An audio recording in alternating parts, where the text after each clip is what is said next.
Hello, and welcome back to Xpwaste, where Oxie fixed his coat hanger. Hi, I'm Michael. And I'm the guy with actually a new coat hanger. If you look back there, my mom and sister found me one from a furniture cool. resale shop, and it's pretty neat. But hello, I'm Oxie. If you're new around here, we're a podcast that talks about old school RuneScape a lot. It's our thing. It's probably how you found us, and good thing that you did find us because we're pretty awesome. We talk about RuneScape a lot. I'm currently looking for a Sullysept on my GIM so I can finally get a Fury. If you're not new around here, two things. Number one, I don't want to hear any comments about how I'm playing on my GIM. Number two, happy Pride Month, everyone. It's June 1st, so going to be getting down with that, hip with the kids, as it were. That's the worst way to open Pride, but you know what? Here we are. Michael, how have you been this week? It's been a fantastic week. I've done so much in the game. I feel very, very accomplished this week, and it's mainly for one reason. I got 90 herblore on my GIM. So thank you to my group mates for help with all of the secondaries and all of the herbs. But not me, because I tried to put stuff in there, and he said, no, it's fine. I don't need it. Thanks, Oxie, for even just thinking about me like that. You know, by the time you offered, I had already had 90 banked, and so well, I didn't have any herbs, so I had to do a shitload of farm runs to get like a decent amount of XP banked up. And then I'm like, all right, I've trained for this. I got you. And you're like, actually, no, you can keep it. I'm like, well, I actually felt bad. All for nothing. I felt This is why we don't play the Iron Man. Well, here's the thing. Either you can have it, or you can keep it and train for yourself, or you can give it to Ralph because he still needs to get 78. And eventually, I think Ralph wants to get 85 so that he can do the Varrock Elite Diary. I imagine at some point you probably want to also do the Varrock Elite Diary, so 85. I don't think Fear wants to do the Varrock Elite Diary, so he's going to stop at whatever he's at right now, which I think is, quite honestly, probably 78. Bare minimum requirements for herblore at that point. But 90 herblore achieved on the GIM. Shout out to Elvin Reaver, one of our newest boss tutors, for showing me like a brain off method for doing mastering mixology. Now, I can't attest to like if it's better points per hour than just regularly doing mastering mixology. And the reason that I cannot attest for that is because I've not done more than 15 minutes of mastering mixology regularly without quitting. So it could be exactly the same points per hour, but I just can't sit through a session long enough to like figure that out. So I was able to do like 2 to 3 hours at a time. Like we had a post bingo admins meeting the other night, and I did mastering mixology the entire time. I think I started from like 0 points, and by the end of that meeting, I had enough points to get my pendant, my necklace, whatever that's called, the alchemist necklace. So I've got the goggles and I've got the necklace.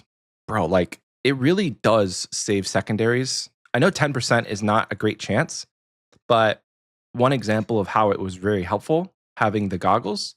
So I had like 500 something super energy potions to make, but I had a disproportionate amount of secondaries. Wearing the goggles, by the end of making all of my potions, I ended up not needing to go collect any more mushrooms because the goggles saved me enough that I was able to make all my potions. So highly recommend it. Look up the brain off method. If you want, I can send you, like, if you just reach out to me, I can send you the link.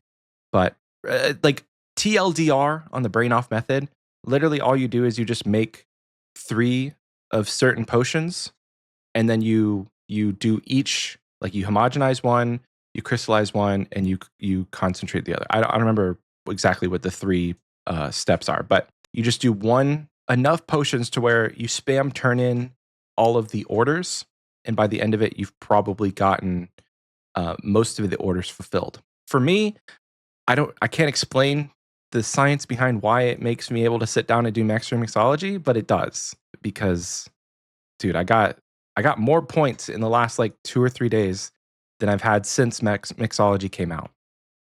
highly recommend it. And it was like pretty decent Herblore XP. I think I got like maybe 200 or 300k if I had to guess. That's just like a little back of the napkin math, but I ended up with like way less actual herbs than I thought I would need to get to 90.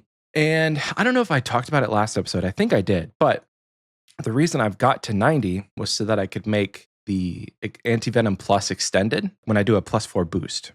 So now that I have extended Anti-Venom Pluses, doing Araxor tasks are going to be so much more comfortable because it's just going to mean less chip. I call it chip damage, but like being venomed, you get hit. You take damage unless you cure your venom. And even curing your venom with the little like, the Araxite venom sacks, that damages you as well.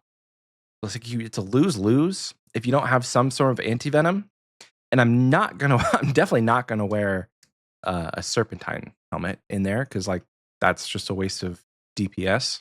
So that push for 90 is definitely going to be great because I really, really want a Noxious Halberd on the iron. I know that like it may seem unrealistic to like try and get more than one, but when my other group mates get to 92, they'll have anti-venom pluses to be able to actually like do Araxites and do Araxor. And the whole team will be kitted out in like, what are the boots? The Arania boots, and everybody will have a Noxious Halberd, hopefully. Jax GIM in the recording view set said, speaking of Araxor, I'm going back to my prison. Dude, this guy, he's 2 out of 3. 2 out of 3, but 1600 KC. 1600 KC. Sheesh, Jack. Oh my gosh. He's got 2 out of the 3 pieces for the halberd, and he's at 1635 KC at Araxor. 2 pets and 4 fangs. Hot damn, that's miserable. I hope that my RNG is a bit better than that, because that's miserable. But 4 fangs though actually kind of goes hard for the groupies. If that were to be, if that's how it shakes out, it would suck because that's so much KC. But I'm excited for 90 Herblore. Other than that, like I've just been runecrafting and still doing Slayer. Dude, since I'm like, and I think I talked about this last episode too, but I just want to check in again. I'm nearly halfway through 94, almost 95 Slayer, and I've still only had 2 Smoke Devils tasks. So the game doesn't want us to have occults for some reason. I feel like between now, or like when I started at 93 and now, I should have had at least like 2 or 3 more Smoke Devils tasks, and we could have had an occult for Fear's Shadow. But holy cow! Have you caught on the wiki OSRS? It's weighted as a 9 with who? Curadel, and it's weighted like I'm saying like with Steve, I think. Okay, I was gonna say, have you looked at who has? Yeah, I did, because I got pretty upset. The that waiting. Like, am I at the wrong Slayer Master? No, I'm at the right one. R.I.P. It's just there's a lot more heavily weighted tasks. Are they higher weighted with Konar? I didn't check that actually. Let's see. Obviously, Drakes, Hydras, Worms, Abyssal Demons, Black Demons, Blood Vels, Krakens, Fire Giants, Calphites. Are Smoke Devils even? Okay, they are. They have a weighting of 7, so they're actually dog shit from Konar. Don't go to Konar. My girl, don't go to her. Curadel's the best. I think I'm going to be blocking Drakes because those are miserable to kill. I just don't have that many points. And Fear has been riding my ass about breaking my streak so he can like teach me how to Turiel skip. Like eventually, dude. But I want to get to 500. Once I get to 500 tasks, I'll break it. I'm at 419 right now. So it's probably going to be once I get 95. And that'll actually be perfect because then I can start skipping for Hydra tasks. Good stuff. Hydra's not going to be too bad with the Bofas. So that's going to be exciting. Bofa Hydra is very chill. I like Hydra a lot. I'm a big Hydra guy. I don't get a lot of Hydra tasks because the tasks genuinely take like 3 years to complete. Like you get a high roll at Hydra, you get 186 Hydra. It's like a 2 or 3 week task for an average player. And even if you're like I had a stint one time Or like it's when I got my Hydro Pet. I did like 2 or 3 Hydro tasks like back to back to back. Remember that like period of time a couple years ago? Yeah. I remember I brought my laptop to work and I did like half a Hydra task. It took an entire work day. I didn't see any of my kids that day because none of them needed therapy. And I just did Hydra all day. And it took an entire work day to get half of the task done. It was like 85 kills. Like Wow. I'm pretty sure I had a T-bow at the time too. So it wasn't even like I was killing it with like a blowpipe or a lance. Like they were relatively fast kills. Hydra it has a long respawn time, and then there's just a lot of like guaranteed time in Hydra. Like you have to move it to the vents and all that. It's not a bad fight. It's intuitive enough. I mean, again, the mechanics can feel a little old, but I think that's just because Hydra came out like 7 years ago, if you can believe it. Hydra was like 2019, 2020, something like that. So yeah, I like the Hydra fight a lot, but it just takes a long time. You know, I think my PB at Cerberus is 29 seconds. So holy cow! Yeah, wait, dude. You've killed Cerberus in 29 seconds, dude, with a scythe. Or you crack off the double 90 on the claws with the thralls and the scythe just going berserk. Yeah, you hit Cerberus is a quick fight. At this point in my account, on my main. So those are quick tasks. They're fun. I don't mind a Cerberus task every now and then. I'm really glad I got one on the main finally because I haven't properly killed Cerberus in forever. But nice. Very cool. That's about all I have for updates on my account. In IRL, it's getting warmer. So I complained like a couple weeks ago that like summer had come early, but I think that was just a heat wave because it did get up to 100 degrees, but that was only for a few days. And since then, it's rained a couple of times and the temperatures have been floating around like high 70s, mid 80s for the last couple of days, for the last couple of weeks, actually. So we still have a bit of spring, but if it's like 80, 85, like high 80s for a few days in a row, my pool is perfect because it's only 1,000 gallons. And that may sound like a lot, but literally it's like 2.5 feet deep, 10-foot radius. It's not that big of a pool. And so the water gets pretty nice pretty quickly. So we've been swimming a lot. And I think I've mentioned it. My kid, he loves to swim.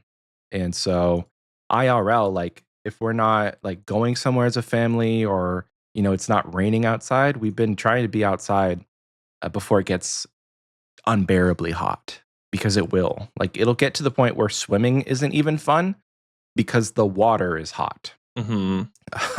It's a weird thing having like a shallow-ish pool that you would think, oh, I'll just go in the pool, cool off. No, the water is hot.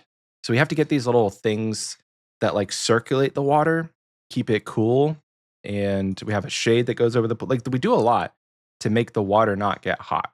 It's kind of funny. Have you ever considered just like a lot of ice cubes? That actually might be a great idea. I haven't considered it yet. I said that 100% sarcastically, but if it actually works, hot dog.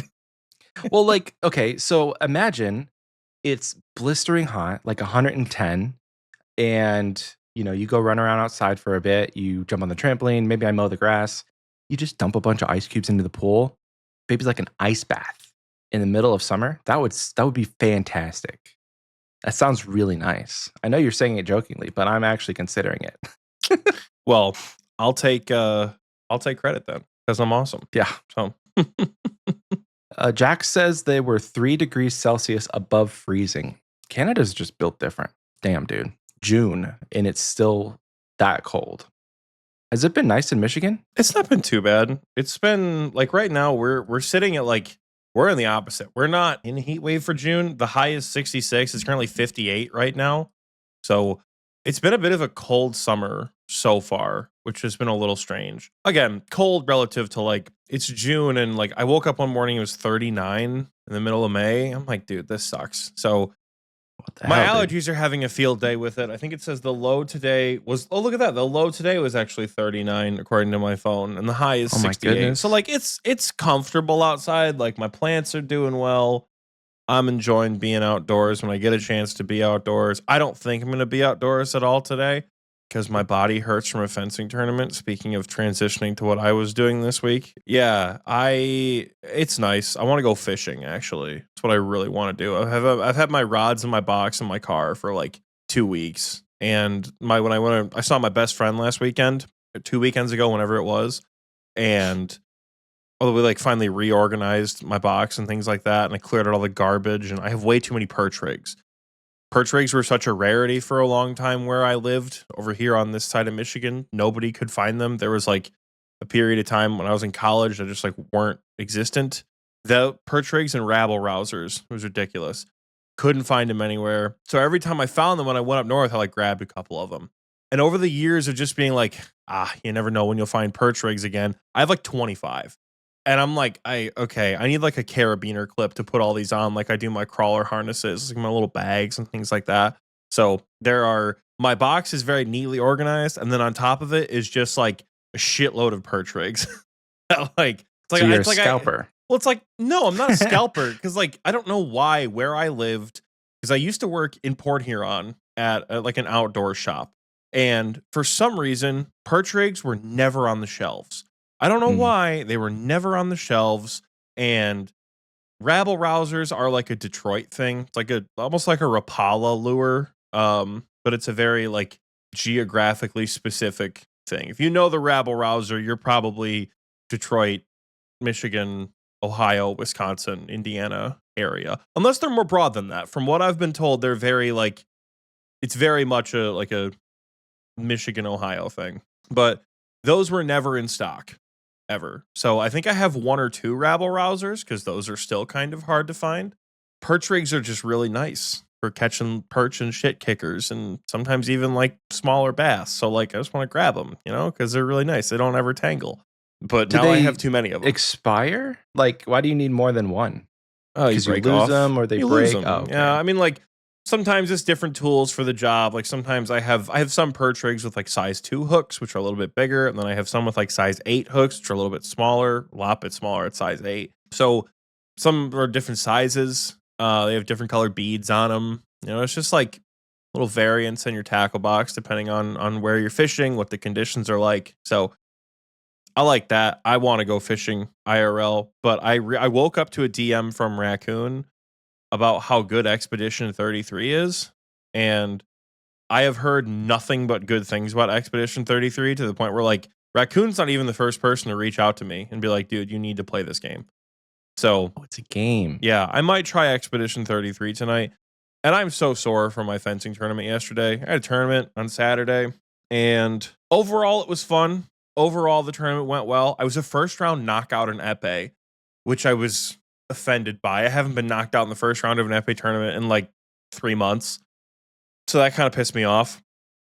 Some rando from Kentucky showed up. His daughter was fencing in the youth event because they don't ever have youth events in Kentucky, apparently.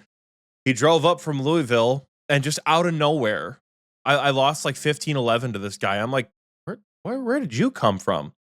And then he put up a fight against one of the guys I know who's one of our directors and, a friend of ours.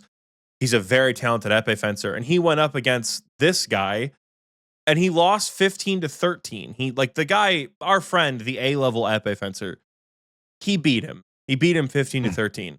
And I asked him afterwards, I'm like, why was that so close? Who was that guy? And my buddy was like, oh, he was nobody. I was just trying to hit trick shots the entire time. I'm like, you asshole. Literally, That's just like funny. he tried to do like, he has a very cool like back flick move that he does where he kind of flicks the blade up and attacks behind you. So the blade tip reaches around and hits your back shoulder. Whoa. Saber, disappointingly enough, still did not earn my rating. I made it to the top 8, and had I won and got to the top 4, I would have earned my national rating, but I did not. I am not nearly as pissed off as I was in March. I was telling the recording booth this before you popped in, but I didn't go into the tournament with the expectation that I was ever going to like win it all. My coach signed up my RuneScape playing coach, who is like an actual Jedi, so she won the entire tournament. I wasn't expecting to like win the whole thing. Watching her fence it's a different animal entirely. But we made the tournament a D1, so the top 4 got ratings. I made it to top 8, and the kid I ended up fencing, I have been competing alongside. He's in a different club, but I've been competing at events with him in them for like years. And he and I are at the same skill level. So I even told him before the bout started, we had our masks off, we saluted, and I said, it's been a long season. Good luck. Because we knew the winner got rated.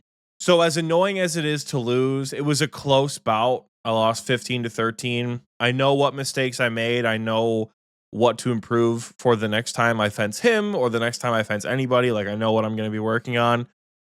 But as annoying as it is, if I'm going to lose to anybody, that kid deserves it. I didn't play poorly like I did in March. It wasn't like a devastating loss. Frustrating that I still don't have my rating, but like when you lose 15-13 against someone at your skill level, it was an even fight the entire time. It's close. Yeah. It was close. It was an even fight. So yes, disappointed that I did not win, but overall not morally defeated like I was back in March. And then foil is just a joke. Nobody gives a shit about foil, but I fenced it, got my absolute ass handed to me by some kid, and was glad that was over. But fencing tournament was good. I left my house at 6:30. I got home at 9:40. I was gone all day.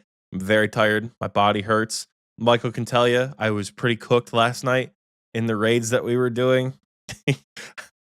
I was so tired. I checked my phone during the Akka memory phase and just like instantly ate shit. Because nobody called out the colors, and I looked up at the third one. I'm like, oh, this is gonna be bad. I just took 20. I'm like, yeah, whatever, dude. I'm dead. But in RuneScape, I still haven't finished my Cerberus task because again, I've just not been playing a ton. Fencing is taking up a lot of my time. I'm there a lot, and I get home and I just don't. Not that I don't want to play, but like some days I get home and I have to work in the morning, or like I have PT at 8 o'clock in the morning or some stupid shit like that. Like I just constantly have to be up, and I don't play till the super late hours of the night. So I'm gone all day, or like working. I'm finally working remote, excited to be working remote. I have clients every single day. It's not like it was last summer where my caseload was like 7 people. You know, all of my remote days, I've had like 3 or 4 students. So, like, yeah, I can play for a little bit in between, but sometimes we're just not afforded that ability. So, as much as I would want to be playing more, I just haven't been. So, the Cerberus, I have like 20 left. I killed 20 more Cerberus on the main. I want to get a goddamn Greater Demons task so I can get myself a Tormented Synapse. I've not gone back to Yama. Don't even ask. I haven't even set foot in Varlamore. On the Iron, I don't know what I've been doing. This whole thing is just like, it's been the Iron for the last like couple of weeks. It's like, we're doing something. The Iron's logged in. I'm going for Sully Steps at the moment. Very real chance I get killed by a swamp monster here. Hell yeah, I'm gonna get killed by a swamp monster. Hell yeah. Love this game. Got killed by a swamp monster in the. You got killed by them? Yeah, dude. I got poisoned by the damn spike, and then the swamp monsters have typeless damage, so like can't pray against it to my knowledge. So I got killed again, and now I need to go back out there and collect my shit again, and do all that nonsense. So just bring a whole inventory of Karambans. But that doesn't help because I need to fill my inventory with shit. Like I need to fill my inventory with mushrooms and fossils and things like that. I'm keeping the Mortmire fungus because I'm lazy and don't want to do that. Or like go collect it. It's just like a bad thing. It's not hard to collect it. It's just like, know what I'm saying? Yeah. So yeah, I don't know. We're here. We're playing RuneScape. We have things that we're doing. It's just I don't get to play it as much as I want, which sucks. Ooh. Legend Gary said in the recording group chat, there's a Solicip world, there's no rake needed, and the swamp monsters have a ton more people to attack. The more you know. So maybe Hop Worlds. I didn't actually know that was a thing that people did Solicep en masse. But yeah, I can't think of anything else super notable that I have been up to in the world of RuneScape or in the world of IRL. Why are you still able to attack me from behind an object? You big rat bitch. Good God. It's been quite the week in RuneScape news. Michael and I went into this week, or at least I did, very much anticipating talking about the upcoming sailing blog. Like we very much were like, we've got sailing stuff. This is gonna be a big week to talk about sailing.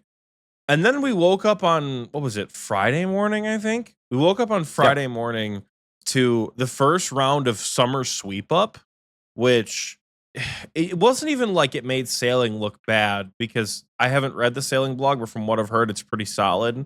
I don't think it's going to make the sailing blog look bad. It's just another like big announcement that's come along. And there's a lot that's in it. And I gotta level with you. It's a heater. There's some good stuff in this blog. There's some good stuff. So despite us not really being a news podcast, every so often a blog comes out where Michael and I genuinely just need to read it top to bottom. Yeah. And this is one of those. This is one of those. We've also talked about like, what if we just drop the episode early? I don't know if it's going to be possible for us to like edit and get it out quickly. But what's going to end up happening is we're going to release this episode, and by the time if we stick to our regularly scheduled cadence, we're going to talk about the blog, and then I swear to God, Monday morning, or worse, Wednesday morning, the day before the episodes normally come out, they're going to update a bunch of stuff. So we'll see. If it comes out on Thursday, happy Thursday, everyone. Hopefully we're not too far off base. Oh my goodness, Michael, do you have the blog open? I do. Yeah, I do. Good. Excellent video by Oxie, by the way. I will probably watch it at some point. I opted to read it just because sometimes they leave stuff out, and I'm a sucker for like getting all of the information, not just the highlights. I did the opposite. I watched the video first. I read the blog too, but I watched the video first in bed, and I'm just watching. I was like, holy shit, they're improving TOA. Holy shit, they're improving all that. It's a big day. Yeah. Big day. So we'll get to that. We'll definitely get to that. But like there are some other, I wouldn't say boring stuff, but like at the top of the blog, elemental weaknesses and NPC defense changes. Kind of a snooze fest, if I'm being honest. I mean, it is more interesting, like the way that they're structuring the weaknesses where things will be thematic and more things will have elemental weaknesses.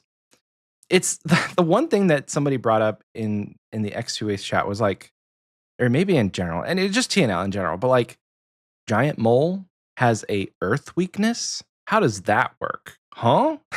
the thing lives in the earth. It digs in the earth, and everything around it is weak. It's weak to things. Maybe like because moles are squishy and they're furry and they're not like, they don't have armor. I don't know. If I were to give mole a weakness, it probably would have been air or fire because they can't really see and they only sense changes in light. So then if you have a fire weakness, maybe it's because you're blinding it. Who knows? That was really the only thing I wanted to call out. The main thing that I wanted to call out. We'll talk about mole here in a little bit as well. I would guess that because like you said, moles are squishy. That makes sense. I kind of like some of these changes. Vacant Void brought it up that the flat armor changes are very interesting. The fact that some bosses are going to get flat armor now, that feels like it's going to be a very unique change. So, and is this in, because I don't think I really understood that. So are they going to get a flat armor defense rather than having specific styles of defense? I think it's going to be in addition to. So from what it seems like, it's like, let's say you have 20 points in crush defense, 20 points in slash defense, 0 points in stab defense. You're weak to stab, but you have like +2 flat armor. You would kill it with a stab thing, but your max hit is reduced by 2. Oh, okay. So if you I think they use in the example, like if your max hits a 10, if it has a positive flat armor of 2, your max hit is now an 8. Kind of like how the Fang works. But I think it also works in the reverse, where if it has a negative flat armor, I don't know if you have a higher max hit necessarily, but it is easier to hit. It takes maybe more. I don't want to say that isn't like it takes more damage because I'm not entirely sure. I don't know if we've ever seen negative flat armor before. So I'm interested to see what that looks like. I'm also interested in defense reducing weapons, particularly with the BGS. Is the BGS going to affect flat armor? Like, is flat armor going to be like totally eliminated if you hit it with an Elder Maul or a hammer? Like, how much of flat armor is contributed to its base defensive stats? So that's going to be interesting. Wow, bro. Hold on. This list of like monsters, dude, very that extensive. is Holy it is. cow. I opened that bitch up and I'm like, yeah, this isn't for me. They did Like, not they make have- this list for me to read because I ain't reading all that. I'm They have not like doing all jungle that, dude. spiders and like Yeah, it's literally shades and alphabetical holy order. cow, dude. They are adjusting so much shit. I don't think it's like they're adjusting everything in the game, but whatever it is, it's notable and it seems to be pretty meaningful the way they're adjusting it. Wow.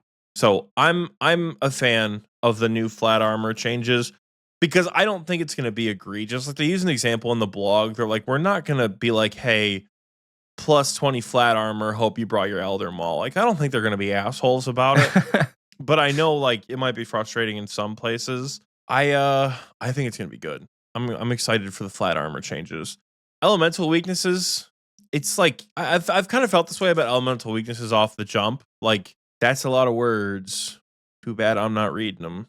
Shadow. I actually did read the elemental weakness section, and I think their logic for what they are adding elemental weaknesses to and why they are adding them to these specific types of enemies, I like it. It makes sense. It's thematic. I like it when things are thematic. So, okay, they describe that the tough-skinned giant mole is why it's weak to Earth. Sorry, that tangent just happened there in the middle of a sentence. But the giant mole has tough skin. That's why it's weak to Earth, because Earth is meant to hit hard against things that are hard. You know? Okay. Like me when I see your mother. Heyo. Anyways, Michael was taken aback by that one. He was not. It was there. This setup was there. I had to take it. But I like it. It's not for me, because again, yeah, lobster launcher. But I think it's up maybe early, mid game. Like, I think early they're mid cool. game. I think they're cool. I don't know if I'm going to utilize them, but I think they're cool. Unless it's like you kind of have to utilize them, like at Royal Titans. But again, this is how we talked about a couple months ago when we talked about like expanding the magic system and making like elemental damage better than powered damage in some instances. I like that. So neat. Zuck has a water weakness, so yeah, I'm eager to see. Well, he will. I can't wait to see the Twin Flame Inferno run. The Twin Flame Inferno run. See the Twin Flame Inferno run. That's going to be super cool to watch. But in Twin Flame only goes up to the wave spells and not the surge spells. Kind of a miss, if you ask me. Maybe one day we'll get a component that you can attach to the Twin Flame or something that makes it go up to surge.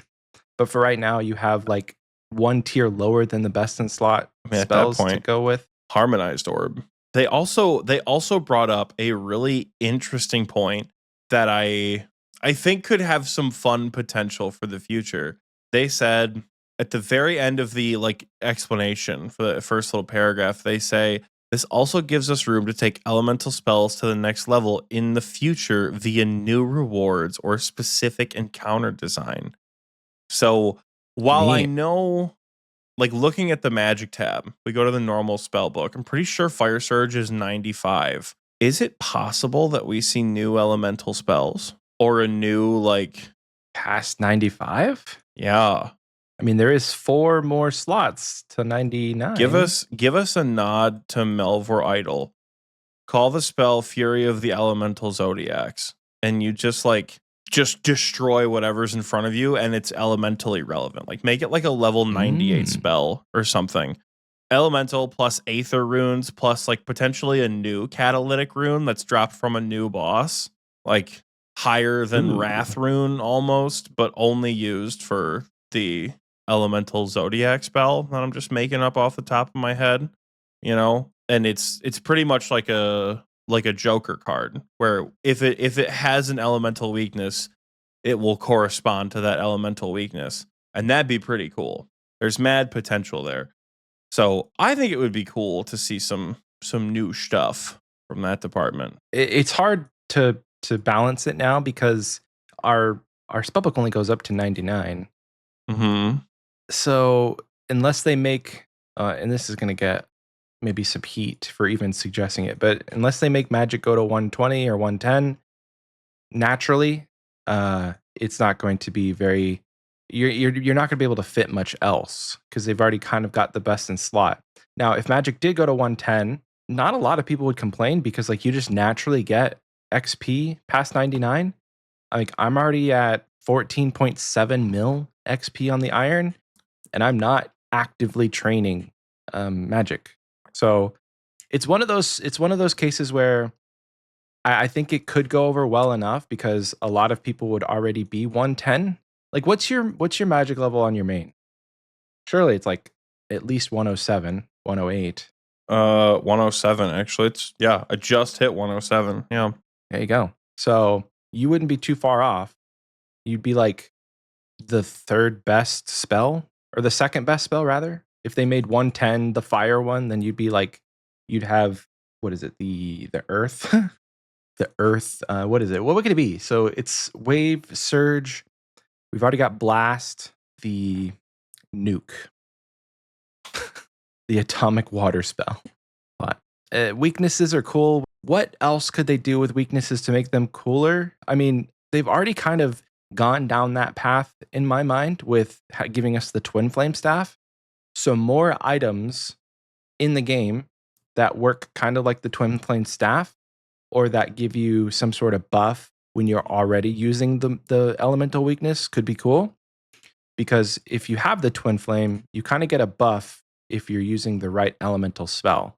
So if they could make something to where it's like air and earth staff, so that they kind of balance out all of the elements with fire and water, air and earth, we could see more content in the future centered around that type of encounter where and it doesn't have to come from a giant, but some sort of air and elemental and earth elemental come together and you have to fight them alongside each other. It's a duo boss and it drops the I don't even know what you would call it, but an air and earth staff. Twin flame is such a cool name because it shoots two orbs out at you.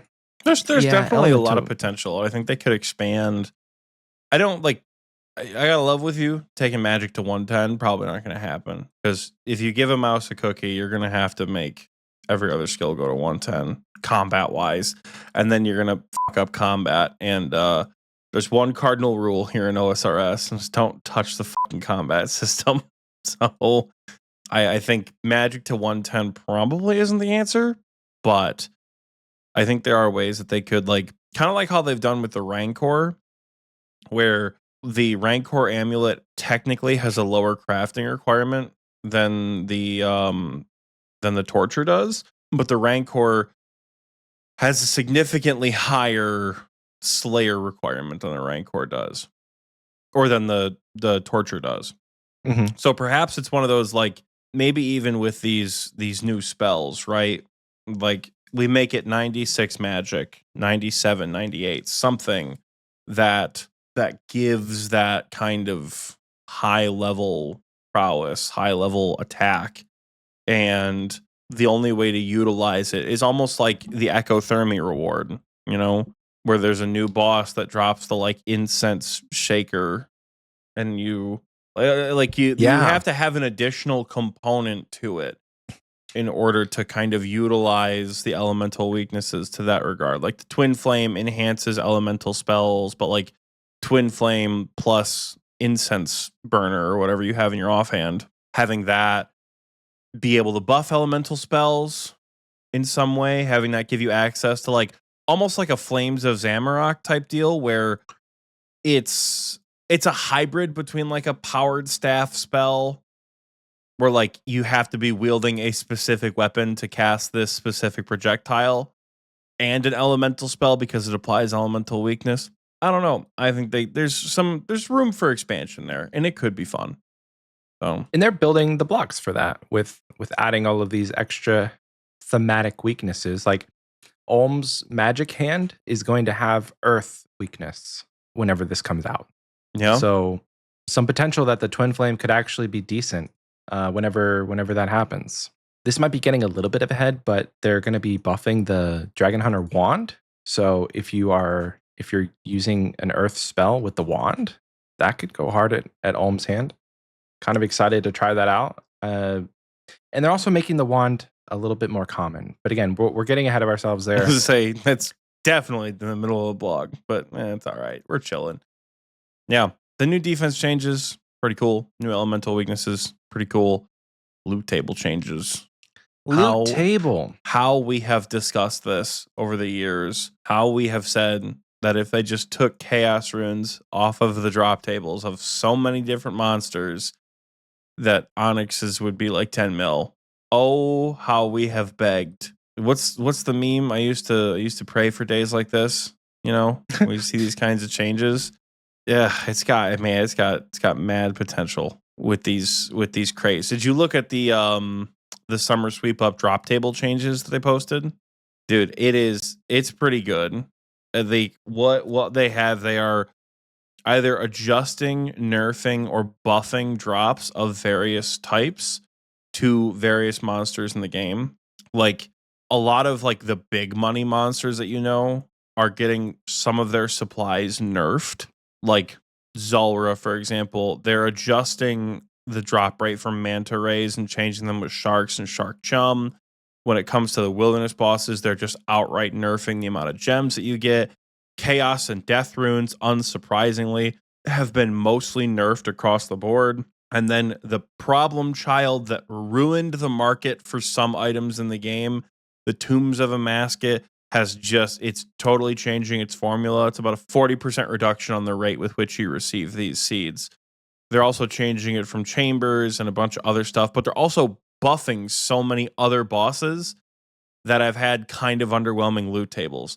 The giant mole is going to be the big money mole for real. I think somebody said it earlier with the new elemental weakness. Is it time for a new mole guide? With all of these damn changes, the giant mole, it's getting a bunch of like finally drops that don't suck. Yeah. Like the death runes that drop from mole are going from 7 to 50.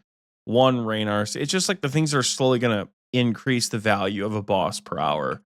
And that's good shit. You know, we need that in our lives. They're adding another drop to Hellhounds? That dude, I said the same thing. Hellhounds are getting a drop. That's the first cool. time like ever. Yeah, it's crazy. It's so weird that it's 2025 and just now a Slayer monster is getting a drop that's not like if you're in the catacombs, you're getting totem pieces and ancient shards and hellhound heads, but like literally nothing. It's just a bunch of ashes on the ground when you're doing a hellhound's task.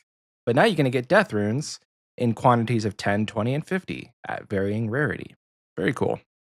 Yeah, the way I see, I've opened up this spreadsheet. I actually did look at this. The way I look at this is like a lot of the bosses that people are doing a lot getting adjusted, and the ones that people are not doing, like Grotesque Guardians and Drakes and Thermi, they're just going to be more in line with what the new like the overly done bosses are basically getting, you know, or what they had before.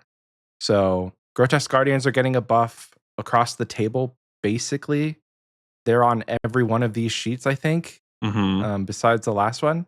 But fish, gems, runes, all that kind of stuff, all these resources, hopefully, are going to be way more balanced moving forward. Shark Chum.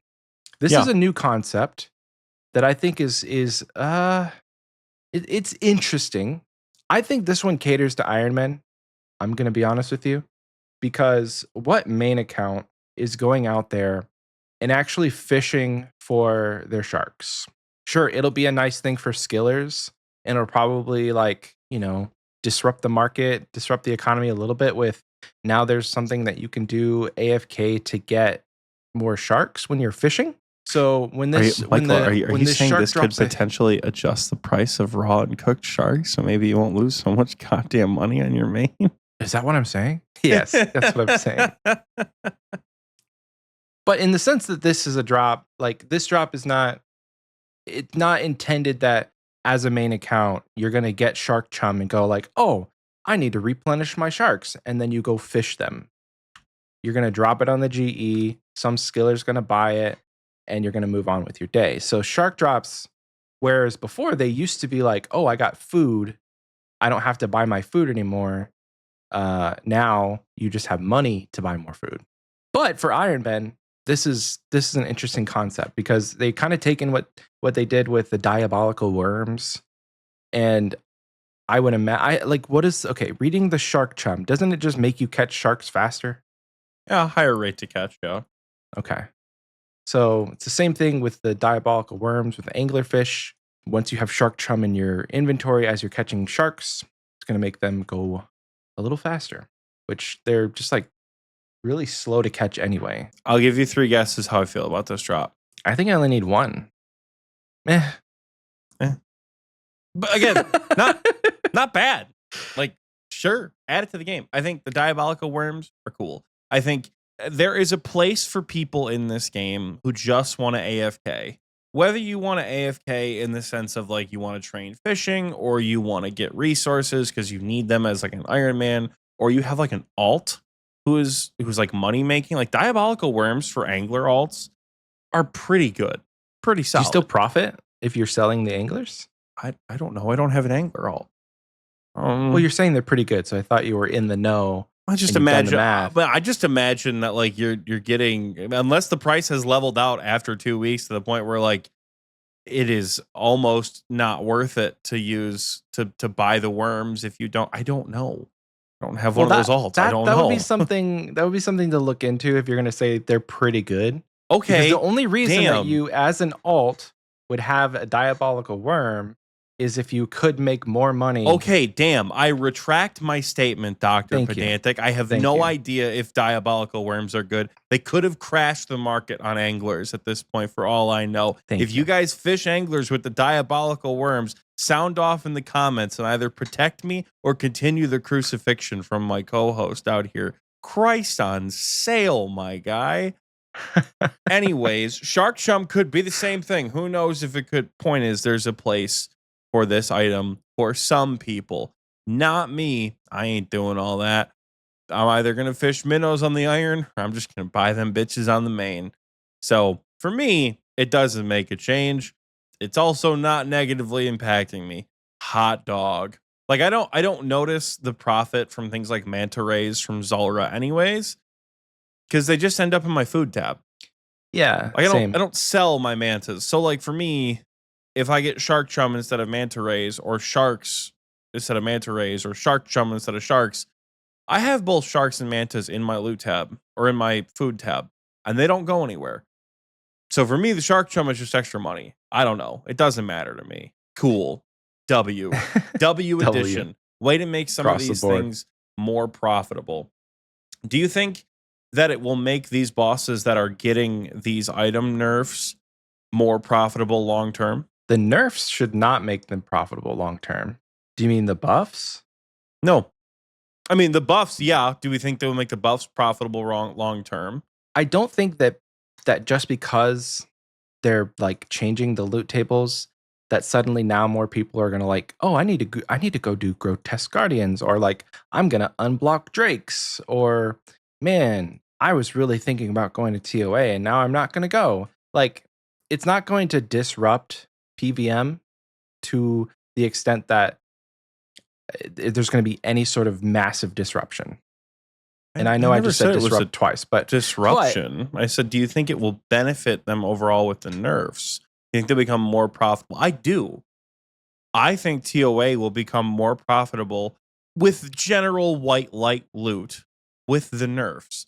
Because what's been the issue with TOA? Why did we lose so much value for things? Because it shat out high level seeds. The first week of TOA, actually, when you MVP'd on a white light the first week of TOA, and you got 300 dragon dart tips, 8 torstal seeds, and 25 cut dragon stones, you cracked off a 2 mil white light chest on the first week.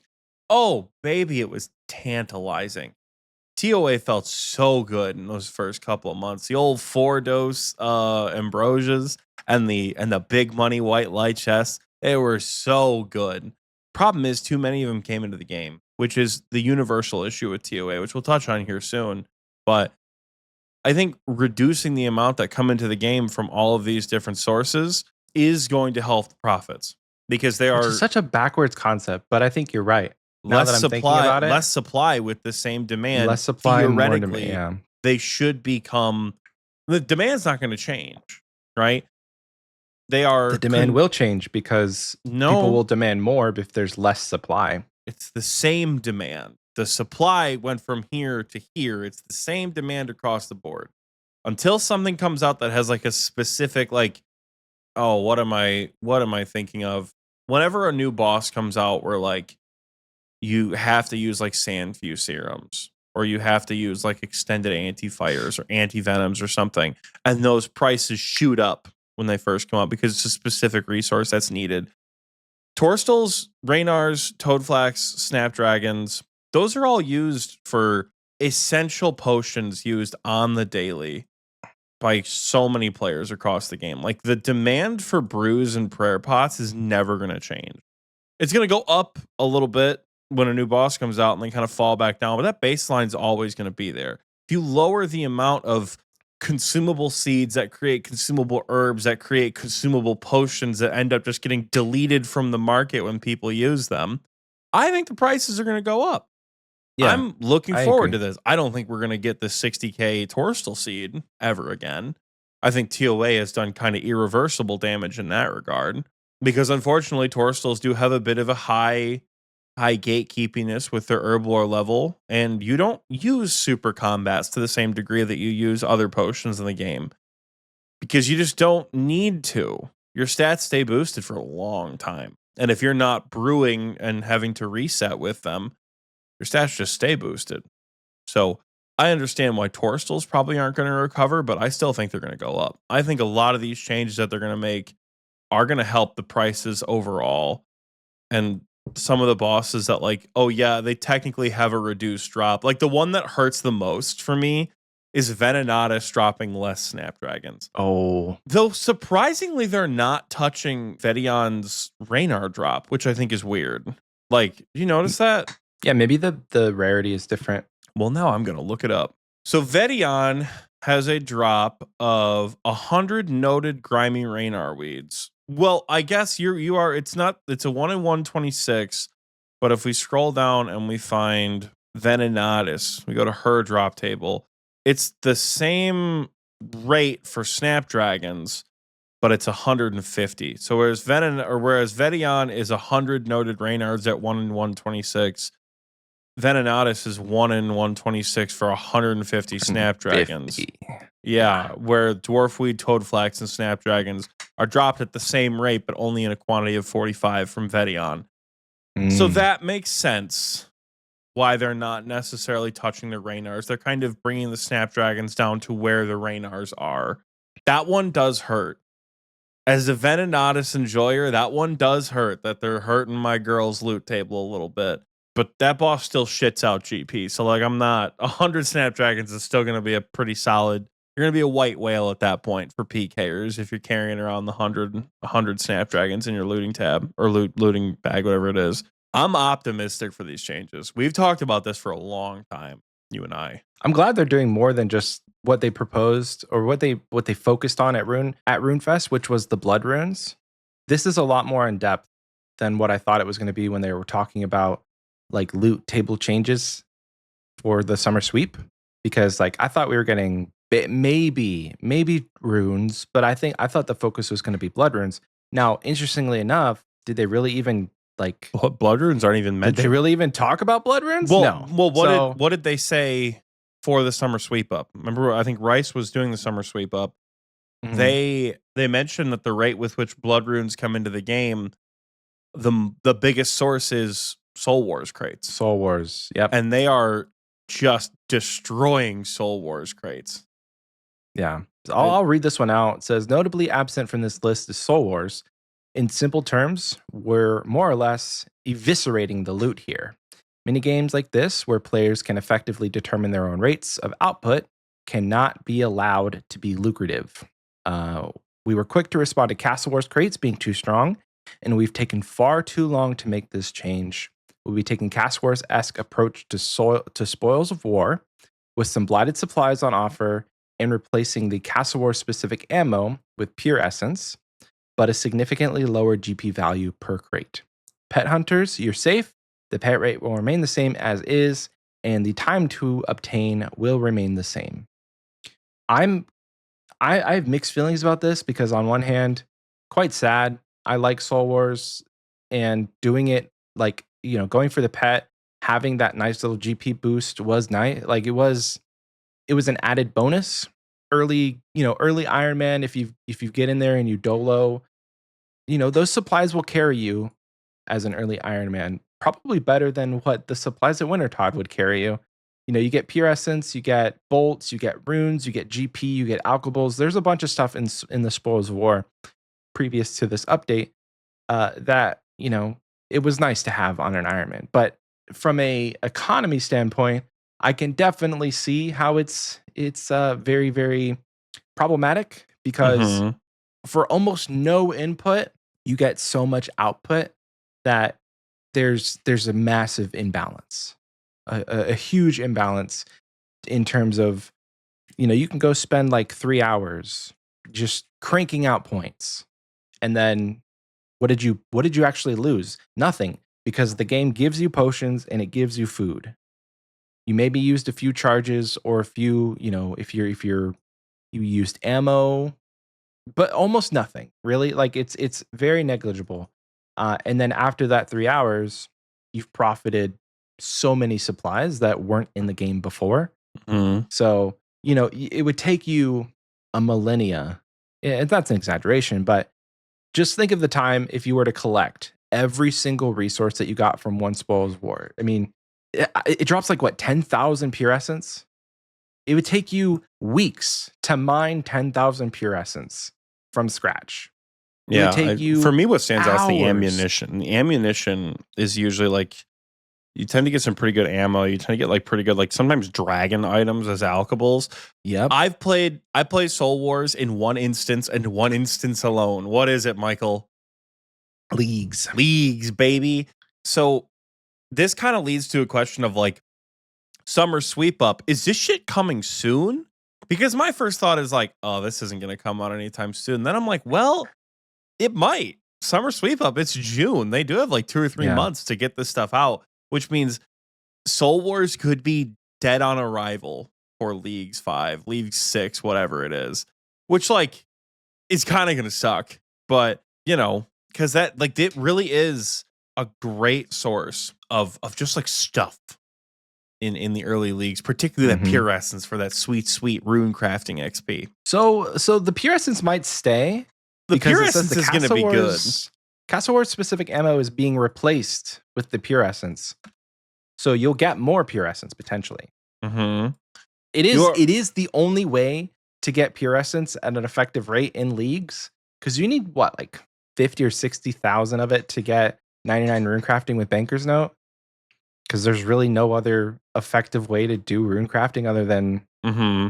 ZMI or Banker's Note at an altar. Yeah, it is. It's just gonna suck to like going into leagues, not having the money, not having the runes, the ammunition, the ore, the gems, the alkables, the seeds. I'm looking at the loot table right now, and some of those dragon items, man, like they're just good to obtain, because you get them super early. They don't cost you any money. Like depending on what relics you take. Like I was not a golden god in this last league, so money was something I did have to pay attention to for a little bit. That's gonna suck for leagues, but I very much get it, and I think it's a great change that they're making. I agree. When this comes out, we don't know because they haven't given us a time frame. And I don't think any of this stuff is being pulled either. What they are waiting on is feedback. And Mm-hmm. that's kind of, you kind of alluded to it in the beginning when we started talking about this, but it's Sunday right now. This blog came out 2 days ago. I guarantee by the time you're hearing this, this blog has already been updated with feedback and things have changed. Yeah, I don't. That's the problem with the cadence of our show is that this shit happens all the time, and it's something that we've found works for us to release the show in the cadence at which we do. Because even if we shifted to like if we started recording on Friday night, first of all, second of all, that would make it so like when I do the episode, I have to record on the weekend because Monday, Tuesday, I have practice. So I have to come home from practice at 10 o'clock on Tuesday. edit the entire episode, get it uploaded. Spotify's still a bitch and doesn't let you put mid-roll ads in, because I think it was, what episode was it that we did recently? Where ads popped up randomly throughout the show. It was like 194. The one where you like the post bingo Mother's Day episode, whatever it was. Yeah. And we didn't place any ads because we didn't really have a break. And people were like so taken aback by that. We have to manually put that commercial on Spotify after our commercial break. And Spotify for podcasters doesn't let you like choose where to put the ad until the file is fully uploaded. And for video files, it takes a very long time relative to like if we just did MP3, it uploads in 2 minutes. Whereas YouTube allows you to place mid-roll ads anywhere before the video is fully processed in standard or high definition. So with Spotify for podcasters, you just have to sit awake. And that's why I like it, as a late night man, it sucks to have to like export the episode. It's 2.5 hours. It's a 40-minute export process with the computer that I have. And then we have to wait for it to upload on Spotify, which is another X amount of time. Uploading to Spotify and YouTube at the same time actually slows down the process, I've found. So like that sucks. So you have to do, I do them one at a time. It's just a long, long night. And if I have to do that for Wednesday morning when a new blog comes out, or Monday morning, I have to go to work the next day, I can't do my job on 3 hours of sleep. Right. I can't, you know? So I just, the cadence of our show works great for Michael and I having lives outside of being full-time content creators. But I really don't want to know. I'm going to wake up Monday, Tuesday, Wednesday. They're going to change something in this blog. And I'm like, damn, dude, we look like idiots. But it's going to happen. I'm counting on it. Vacant Void said that feedback has been positive so far. He hasn't been on Reddit, but like everyone he's talked to, every video he's watched, they all seem positive. I kind of agree. I haven't seen much in terms of actual feedback, but like what is there to be negative about? And what is there to actually nitpick? From what I've read in this blog, nothing seems out of place in terms of this is going to be harmful for the game or this doesn't make sense. It all seems pretty well thought out. So we could actually see this come to the game without much feedback. And in terms of a cadence for release, maybe next week, not this week, maybe next week or the week after. So like mid-June, because this can't be the only blog we get for Summer Sweep Up. This is just like Summer Sweep Up, Combat, and Loot. I feel like they're doing other things in the Sweep Up after this. Yeah, I mean, this was round one. They literally called this Summer Sweep Up, Combat, and Loot. Do you think this was a part one, or do we think there's more stuff? Yeah, I don't know, because it doesn't say part one. You're right. Oh no, feelings about the first part of this year's Summer Sweep Up. It's the very last line in the blog. The first part. So we are getting more. The boss has a second phase. That's literally what this is, the reaction I kind of have right now. Speaking of the boss having multiple phases, and arguably some of the best changes I have seen across the board, Michael, they're finally fucking doing something about TOA. Yeah. Oh my God. They're finally doing something about TOA. I'm actually very surprised by I'm so what they said about the purples. We'll get to that. It's very exciting. Oh, the boss I'm very room surprised. changes. Oh my God. The boss room changes. So Baba, right off the bat, Baba is getting some changes that will make it to where red Xing is not as necessary. So Protect from Melee now mitigates all damage from Baba, unless invocations which reduce the effectiveness of protection prayers is activated. Very nice. So no more chip damage. Baba spawns fewer baboons, which will die after one hit with any attack style. In Jungle Japes, if the Jungle Japes is turned on, the baboons will drop more bananas on death to account for the produced number of baboons. In parentheses, they say, we see you running your banana fives. What the hell is a banana 5? I think on the week of release, people were doing level 5 invocation TOAs with just Jungle Japes on. And getting purples. So people were getting purples on banana 5s and it just became a meme. Hell yeah, dude. Yeah. Let's do that. That sounds like fun. Sounds so boring. It sounds so miserably boring to do a banana 5. Well, a level 5 invocation would be terrible. You know why? Because you had no Warden's Invocations turned on. Mhm. And that fight is so slow without invocations turned on. Not good. And finally, for Baba, damage from thrown debris is now fully shifted into anything you split the damage with. So boulders and sarcophagus alike should make things a little less frantic. That is actually pretty exciting. Have you ever been in an 8-man scrambling to be like, okay, I'll go far, you go this way, everybody go? It's like, dude, just go near a sarcophagus and it'll take the damage for you like the rock will. So there'll be a lot less scrambling going on when you could just stand near the wall. You know what I want to Beautiful. change? What I want to change about this particular thing right here? I want to make it so that you can split the damage with other players. It's like if it's just the two of you, I want to like if Just there's like give four each of other you- a hug. Yeah, just almost like the ball in Verzic, where like if you split it, it reduces damage in hard mode. Like I want to see a bunch of players like DD on one tile, and then the ball, like, everyone just takes like 5 damage from the rock. I think that would be hysterical. I think it could also be really funny to kill your teammates with that. Like, could you imagine your teammate stands next to a bullet to protect themselves, you stand next to them 1 tile away, and they take all the damage from your boulder? Oh and fucking gosh. kill? That would be the funniest way to PK your teammates possibly ever. Like that's like the keg tack at Ulm, the keg stall, where when you get portals, if you drink a keg, your character kind of like it animation stalls. So you Yeah.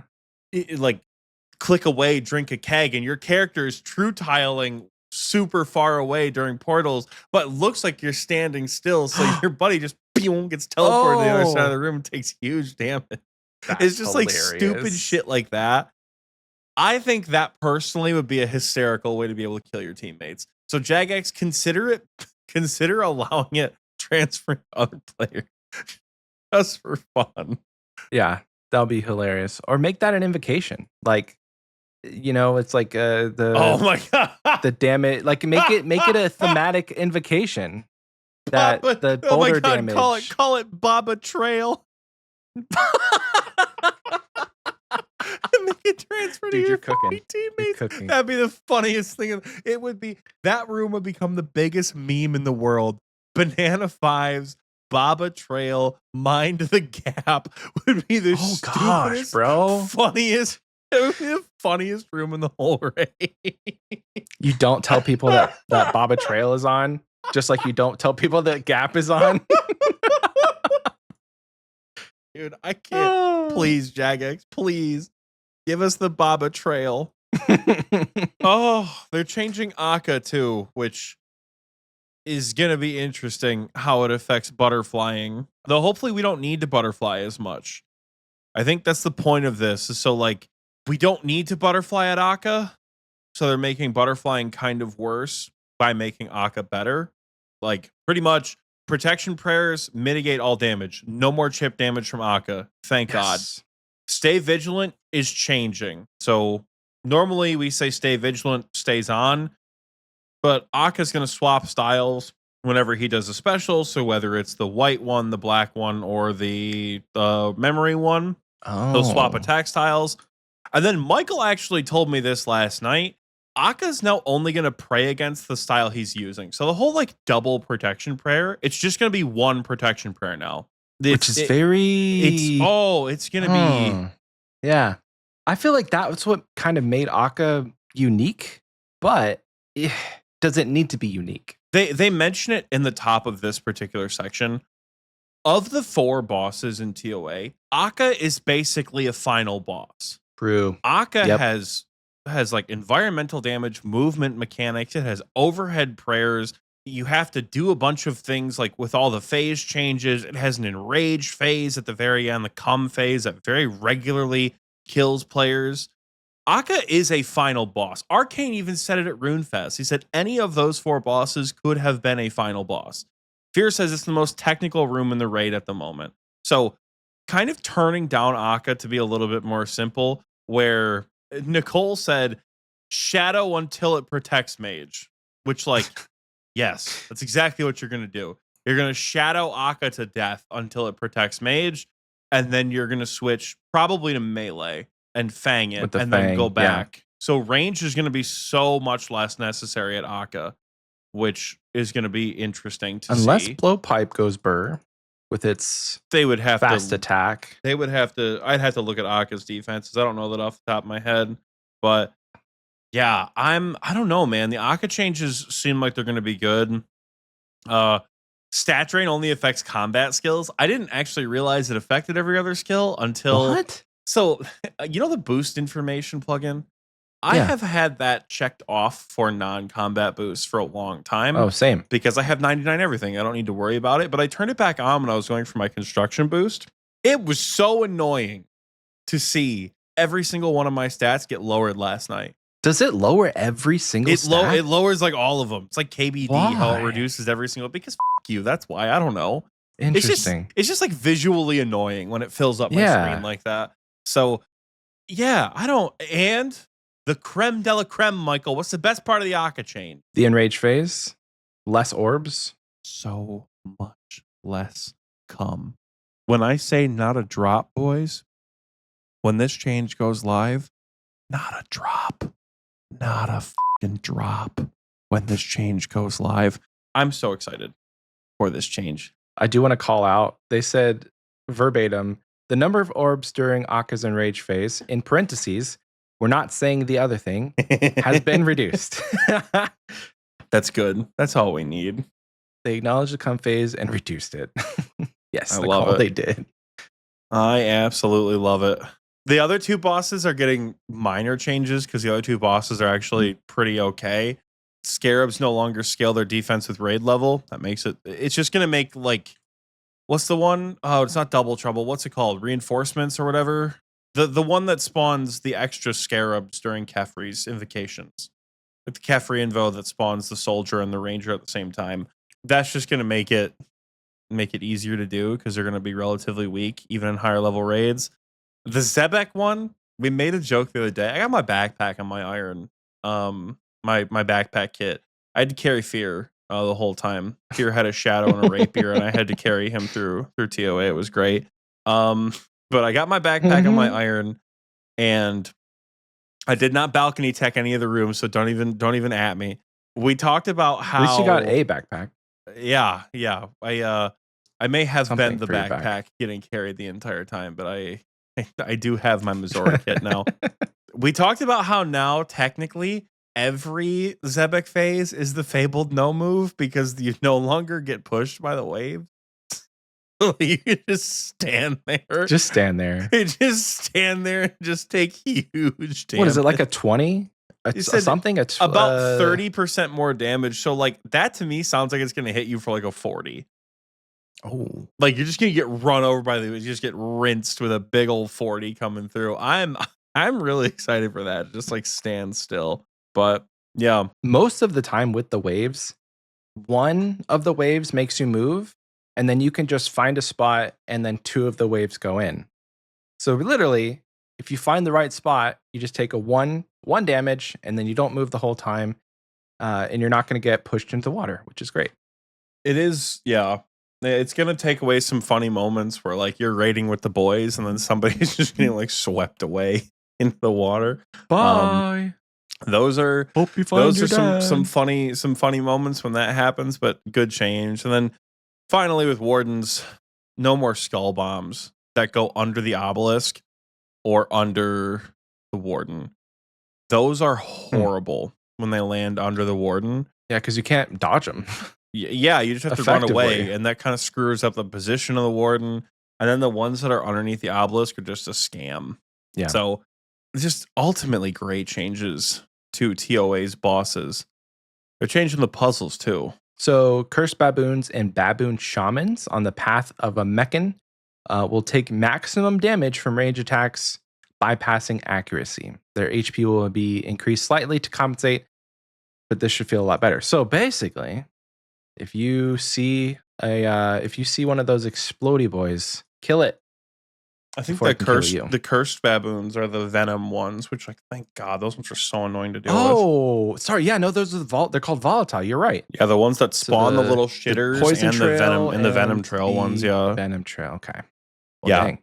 And then also for the monkey puzzle, 2 waves of monkey assailants will be removed from the path of a Meccan. Bless. Thank you, Jagex. How many waves are there currently? 20? There's a lot. There's way too many. That like in terms of puzzle rooms, I hate the monkey room so much.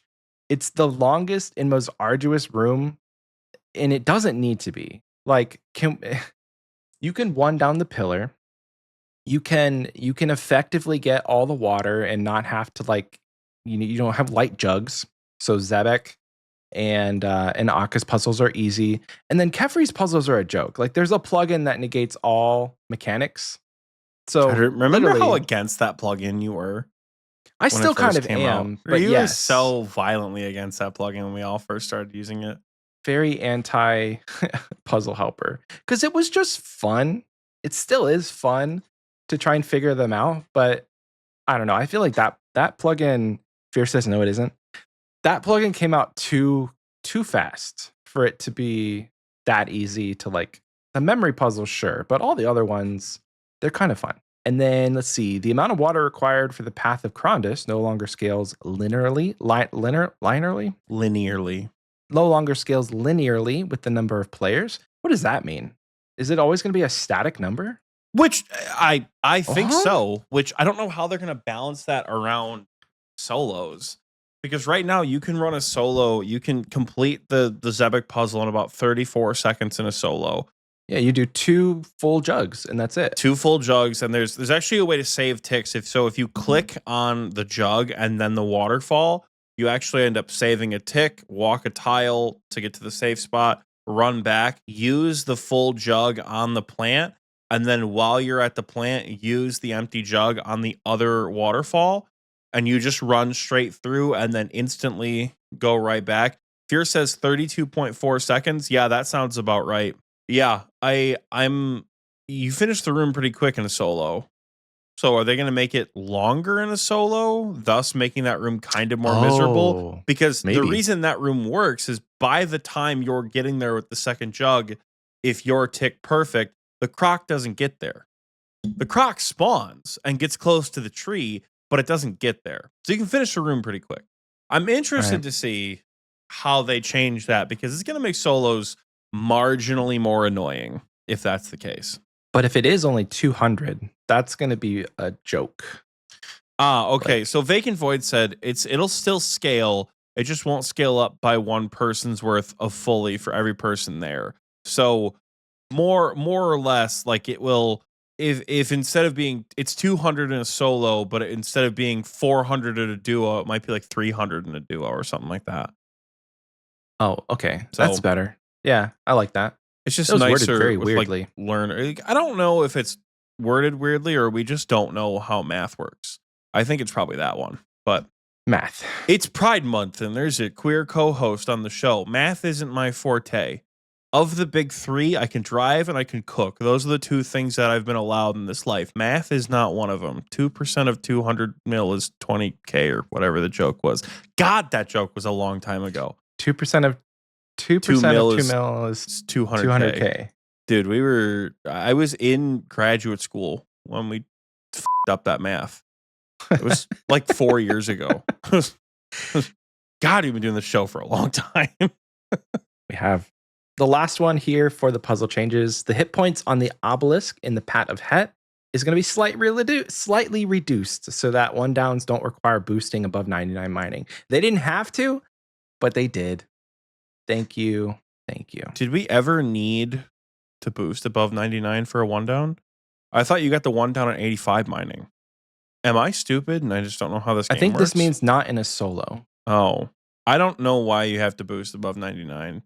They're saying, well, it probably scales to the point where if somebody is if 2 people are 85, then you don't get a 1 down. I don't know.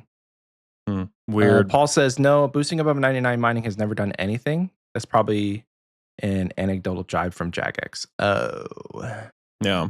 Miscellaneous changes. For Michael's going to talk about these loot changes, but the miscellaneous changes are still just as good. Drained stats are being restored at the end of a fight. Thank God. Okay. Smelling salts will reapply their boost as they expire, so you get a little bit of leeway. Kind of like how in Chambers, the overload gives you 50 HP back. This is going to boost your stats back up to the top, and then we'll just slowly tick down Oh, as hell it goes. yeah, dude. That's pretty cool, That's man. a W. That's pretty cool. The biggest one of these changes from the miscellaneous category, the pot will work as a functional deposit box. Thank you. Are you shitting me? That's going to shave off so much time. Such a nice change, especially when running team raids, dude. Clicking on your potion and then clicking on the thing, which means you just end up clicking on your teammate. That item can't be used on another player.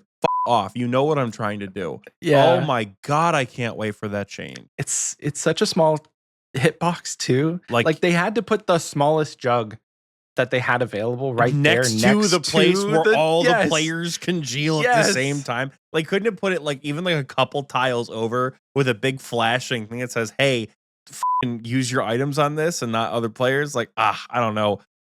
This whole TOA section alone, just the changes to the mechanics of the raid, could have been its own blog post. Yeah. And it would have been fully busting. Full Christian term name. Busting. Yes. Not bussin', busting. Because these are some good changes to this raid. It does bring up the question for me as a bit of a prideful bitch. What is it, Michael? I should try to get my Fang kit before they make TOA easier, so I can say I got my Fang kit before TOA got too easy. Because I am a prideful bitch. I don't know if I'm going to do that. I got to level with you. I don't like TOA. I'm so burnt on this game, so who knows? But something Are you still wanting to do it solo? You know, I've really thought about it, and at this point, I don't care. If I got to get carried by one of my mega gamer friends, at this point, I don't care. Like, I'd like to do it solo to say that I did, but I'm losing interest in the whole honorable solo thing either way. But loot changes, Michael. Loot changes. We're not going to read all of this word for word, but my summary is that Jagex is finally taking into consideration that the Fang and the Lightbearer are better than what they initially thought they would be. And they're going to put them in the rightful place on the loot table, whether that's making them scale with invocation level. So maybe you'll see less Lightbearers and Fangs the higher you go with your invocation level, or they're just going to swap places with other items on the drop table. Mm-hmm. Nothing is confirmed, and this is one of those things that, hey, this might actually be what they're asking for feedback on before they, release this whole summer sweep up thing. And it may not even come out with the initial summer sweep up release. Like, they may be doing all of these in stages, like they've kind of done with QOL stuff in the past, where they don't just drop an entire blog's worth of changes into the game. If all of this shit came out on the same week, could you imagine? They have to shut the game down for like 8 hours to get this update out. Yeah. That would be an insane day in RuneScape. Log in, all this shit is different. Oh my God, that'd be great. Yeah. I think it's going to be in stages, but it would be cool if it was all in one. But I remember talking about this after TOA came out. Fang was way more popular than we thought it was going to be. When you see a weapon that basically has advantage on every hit, how do you not think this needs to be more rare than this dinky little shield? As a developer, that doesn't make any sense to me. And the Lightbearer, it was kind of a sleeper item. I think people found more uses than what Jagex had originally thought with the Lightbearer. The fact that special attacks have gotten more prominent over the years is probably key. Like, we got Void Waker, we have the Burning Claws, we have spec reducing items that have come in since, like, basically you had like the BGS and the Dragon Warhammer. Now we have the Ralos. Now we have the Accursed Scepter. Like, there's so many different things that you use special attack for, the Scorching Bow.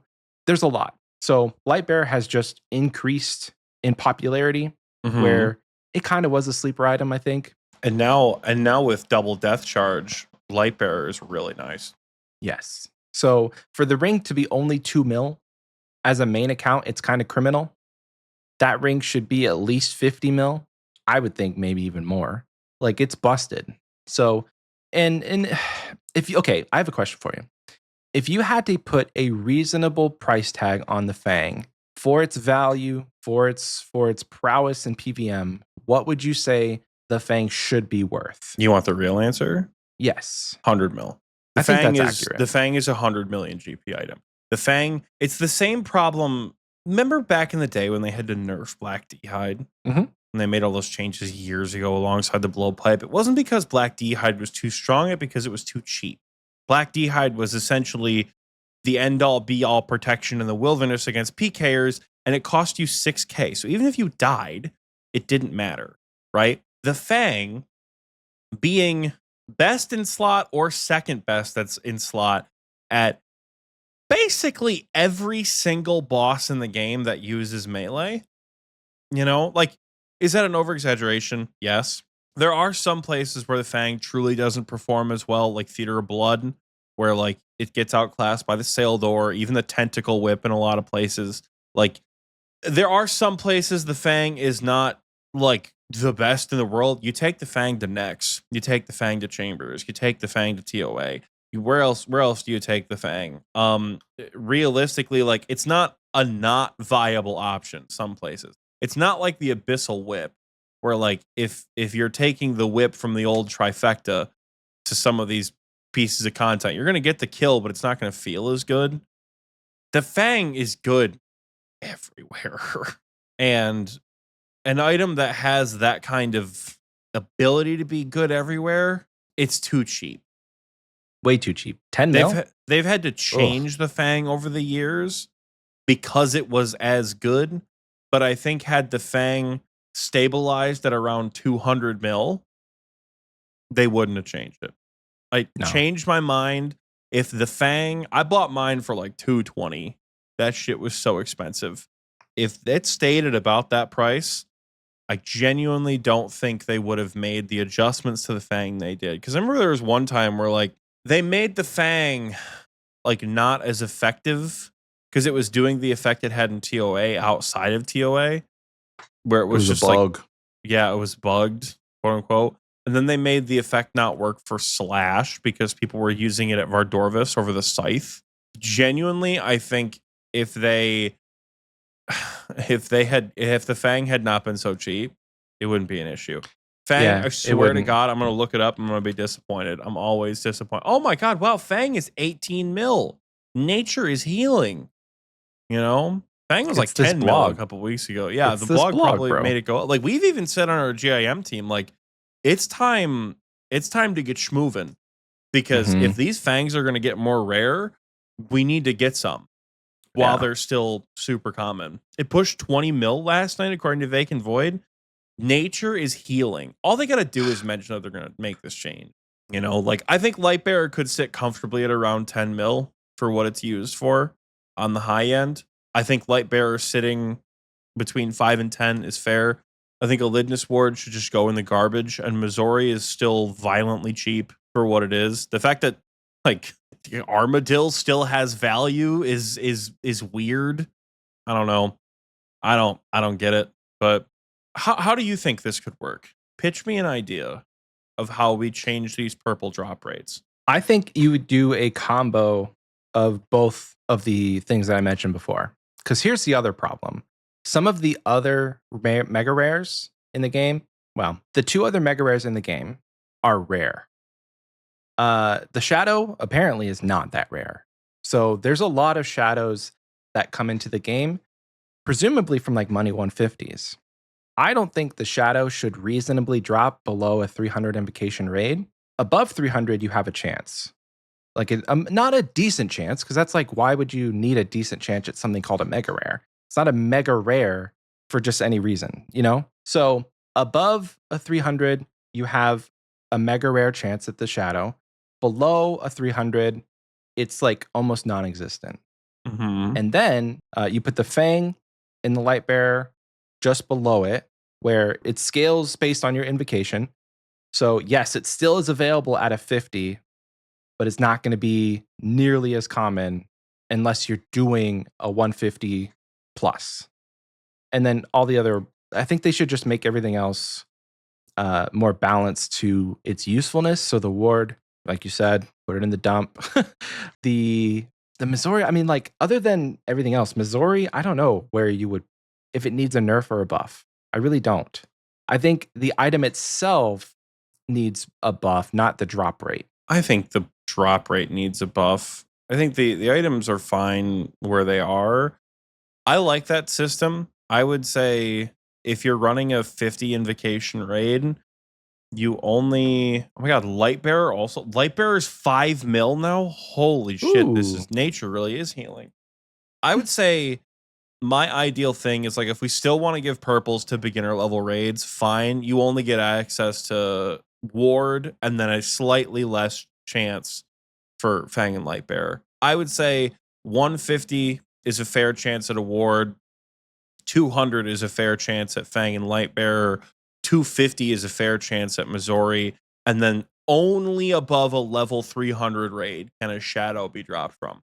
A shadow should not be seen below 300 invocation. Yeah. I will be an elitist gatekeeper here. I don't think The that's shadow elitist. should, well, like how many people do we know in the clan alone who went from like yippee early late game, I'm gonna try my first solo 150, here's 1.5 billion GP.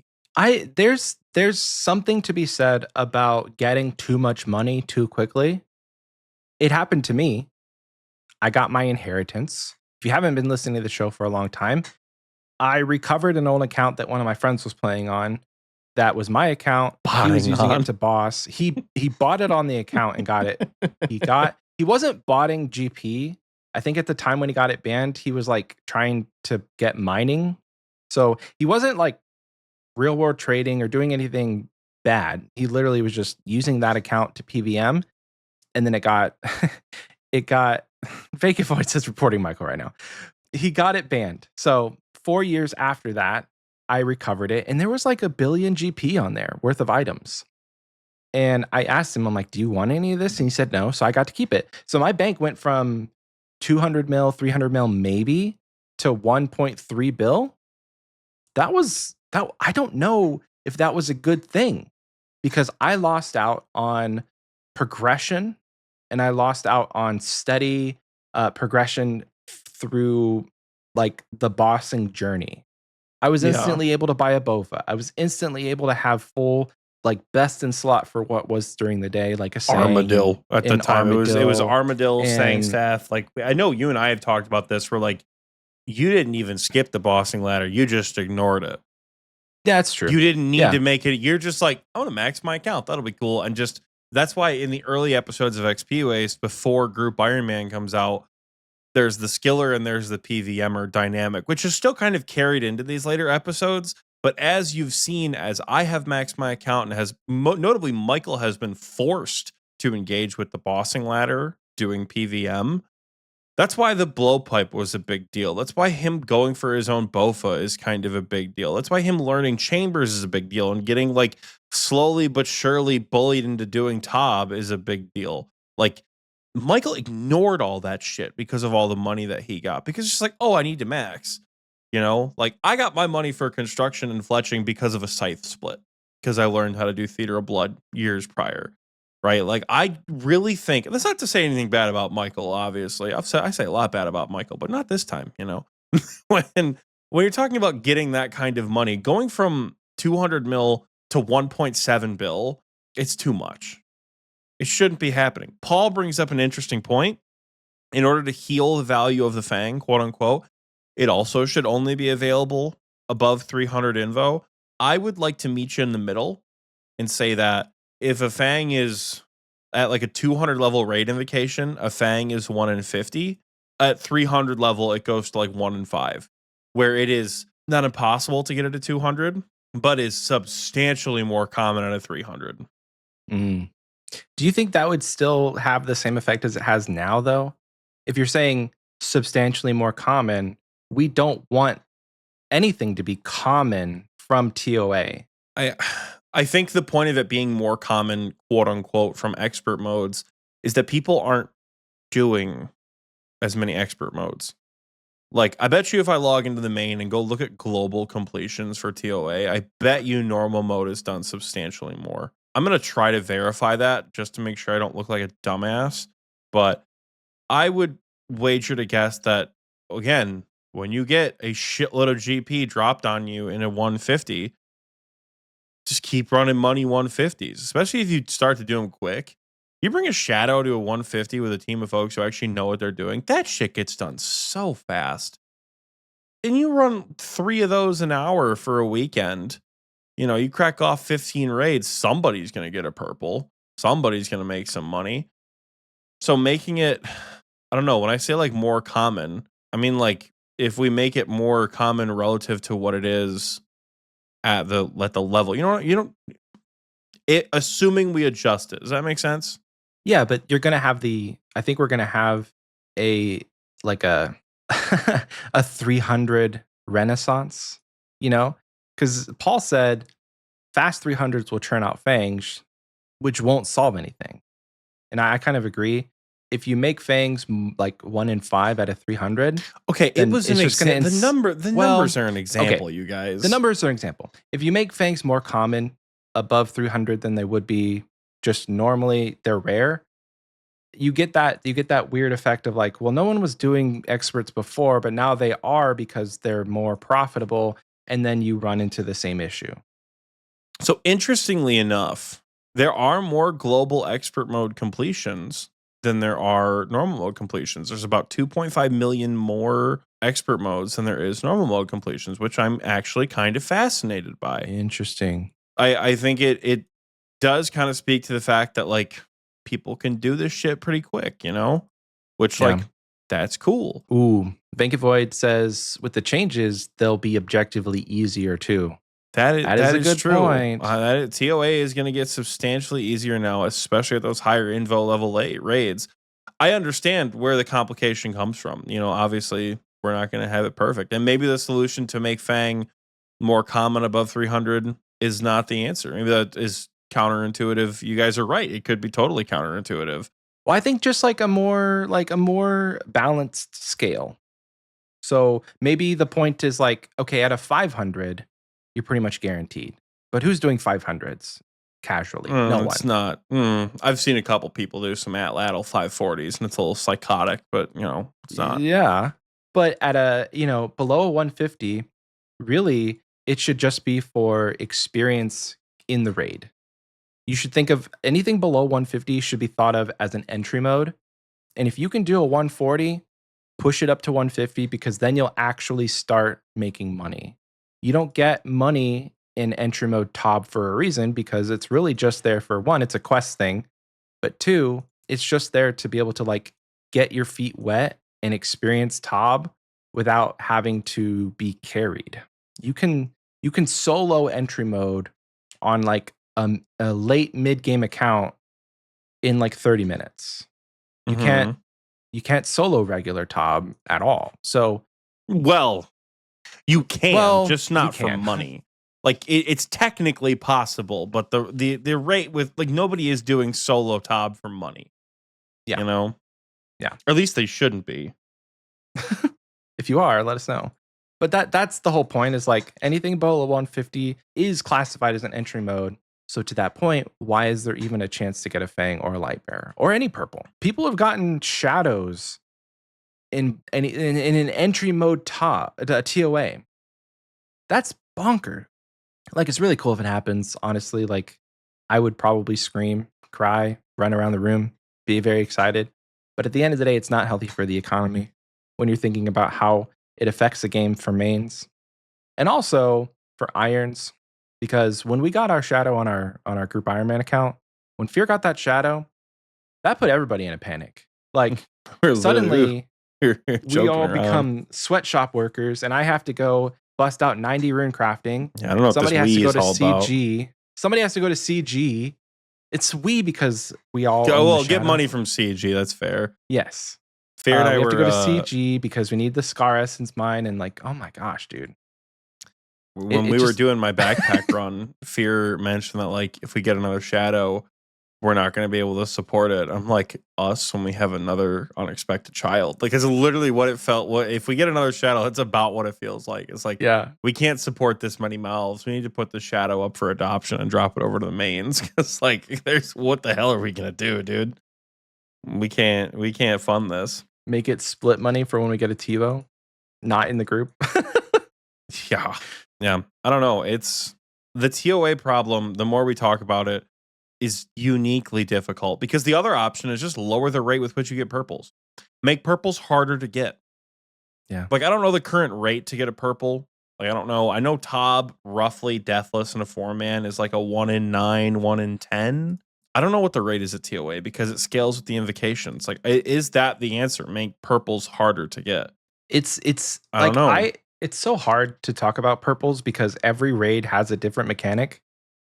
So then do you like, oh, do we make it more like Chambers or do we make it more like Tob or do we keep Well, it there are still unique? points that are attributed. Like I think it works similar to Chambers in that like you get points within the raid, and the points determine your likelihood to get a purple, but higher invocations award significantly higher points.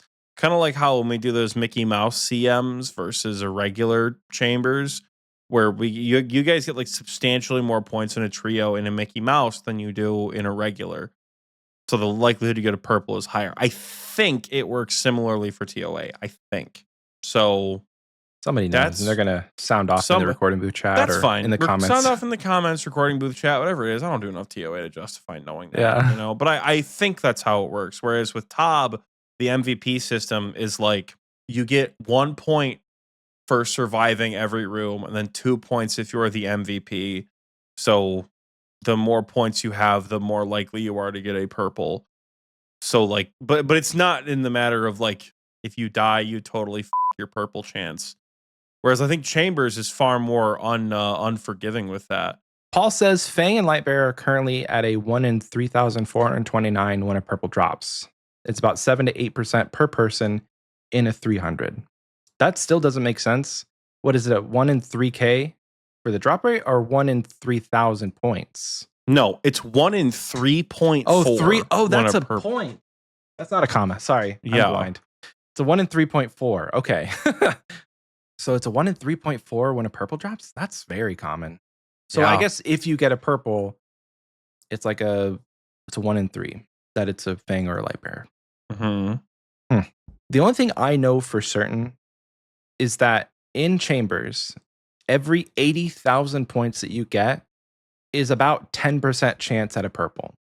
So if you are doing a raid and you get 160k points, you have a 20% chance in that raid to get a purple.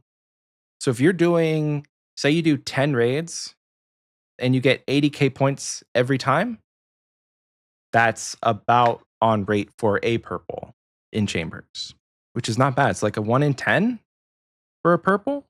Not the worst. I just don't know. I don't know what anything is. I don't know like what the 1 in this is for just a general purple at TOA. Back when I was doing like 410s a couple of years ago, it's like 4 or 5-man 410s with Fear and Immortal and M and all them. It was like a 50-50 shot. Like unironically, it was like a 1 in 4, 1 in 2 chance to get a purple. They were all light bearers, like it didn't matter, but you know, yeah, it felt good, but also bad that it was that common. That makes sense. That brings up another point.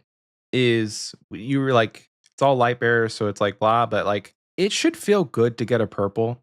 And I don't know the solution to make that happen. Right now, if you're doing Chambers and you get a scroll, it's like, oh, arcane, like, okay, +1, +1 mil. But what would it be like if every scroll that you got was like decent enough money to split? That's the ideal world. I miss the days where you used to triple chuck the arcanes. Those were good times, being able to triple chuck the arcanes at the dually. Yeah. That was fun. But yeah, like it sucks because in a world where the ward gets swapped with the Lightbearer and the Fang, then it's just going to be like, oh, and they were all wards because now they're 600k and they were roommates. It's there's always going to be that, oh, well, we got this, and you kind of lose the excited purple chest feeling because yeah, you just see another ward. This is like your fourth ward of the day, and now they're at alch value because nobody uses them. In terms of items that are supposedly end game best in slot, because of the shadow, I almost never see the fortified, enhanced, or whatever it is, a Lidness ward. Almost never. Mm-hmm. The shadow kind of screwed the pooch on that one. Like, you guys put a two-handed staff with a magic shield, and then the two-handed staff is the best in slot now. Did we think this through? No, they didn't. Maybe Just not. outright, they did not think that through. We got to get through some of these other I was combat just say, and we're not going to changes. solve this issue today, so we got to keep on stepping here. PNM, a boss that Michael and I have collectively 7 KC in. And I say collectively because I'm pretty certain I have 7 KC, and I genuinely don't know if Michael has actually killed Fasani's Nightmare before. I have never killed Miscellaneous Nightmare. I think I got it in leagues, but not in the main game. Huge if true. I like the change they're making to PNM. They're just taking a phase out because PNM is a bit of an arduous fight. The first 3 phases basically exactly the same. The last phase, it turns your prayer off, and then the final enrage phase, it's fun. It's just hard and long. So they're taking a phase out, and hopefully that makes the fight a little bit better. Probably going to adjust the CAs with it, but we don't know how they're going to adjust them. So do you think they are going to take the CAs away from people who have already done it? Maybe. I don't know. Have we ever had this before? Can anyone sound off either in the booth or in the comments or in the Xpwaste chat? Have we ever seen a change in time and then respectively seen a CA get taken away? Interested to see how that looks. If they make it to where you have to do it faster, technically you haven't killed it at that speed. But you did before the boss got changed, is the question. Like, it's never if happened. You can, I've never happened. I don't know what the precedent is there. Like, if my PB at Fasani's is 620, and then like that's the GM time as an example. I don't actually know what the GM time is, but like as an example, I've got the GM time at 620, but now regular kills clock in at like average time of like 650. That's not a GM time to do it 30 seconds faster, unless you got to save a stupid amount of ticks. So the GM time is 410, as an example, right? Are they going to take my GM CA away because I got it? So, like, for what was at the time a substantially faster kill. So Fear says the Cox CAs are piss easy because of the shadow. That's not because Chambers got changed. That's because the shadow got added. Fasani's Nightmare is getting changed. And because they are changing the boss's mechanics, I'm interested to see how they go about with the combat achievements. Yeah, so I'm interested to see what happens there because they literally say they're not adjusting drop rates, but they said we'll also be looking to adjust the combat achievement times to compensate, but don't know exactly what those times might look like at this stage. So just something to consider. Next, another boss that Michael and I don't have a ton of experience with. We've done mass necks. I've done small teams a couple of times, but the changes they're proposing seem very small team focused. Any small team next enjoyers? How do you like these changes? So with this, they're allowing players to deal damage past Nexus phase transitions up to a threshold, so you don't run into the feels bad damage nulling effect. I don't know what that means. It says in truth, masses, like, I don't even know what that means. Dude. What I'm figuring is that like when she throws her fit, when she's like, Umbora, don't fail me or whatever bullshit like that. Like I imagine maybe you'll be able to damage her there up to a point. Or maybe when she like when one boss dies or like one little corner guy dies, you can hit her guy. I have no idea. Yeah, when she changes, she's immune to damage for several seconds. Like I think it's genuinely just the phase changes. So sure, and that makes sense because they did it with Sire, to where now when he's walking, he takes like 50% damage rather than immune altogether. So along with other QOLs, they've made it to where now you can just like do DPS during what would have been a downtime where you're literally just taking damage. I think that's the whole thought behind Nex is now it's like you're just going to be able to do more and potentially not take as much damage just sitting there. Since they're not looking to drastically adjust Nex as a fight, but think providing more avenues to reduce incoming damage might make things a little more engaging without trivializing the encounter entirely. Good for small teams is what I'm hearing, and that's all we need to know. Huicoatl is going to get some changes, notably to the tail phase to make it like more apparent what's happening. But I think the big thing with Huicoatl is what I kind of teased before is the drop rates and also the wand. So the hide and the wand are going to be more common. So instead of a 1 in 35, the hides will be a 1 in 30, and you'll also get 3 instead of 2. And the wand is going to be 3 times as common. So it says you'll see one in every 69 kills rather than every 200, which is holy cow. It was basically a 1 in 200 if you're soloing. Wow. Other notable things is it's going to have the wand is going to have the ability to auto cast ancients. While they say this is like they're like this is not going to be particularly helpful against dragons, but there may be some sort of niche that this fills later on in the game. And it could be nice, like if you say you can't afford another staff, you could just use this to like do your burst and barrage tasks.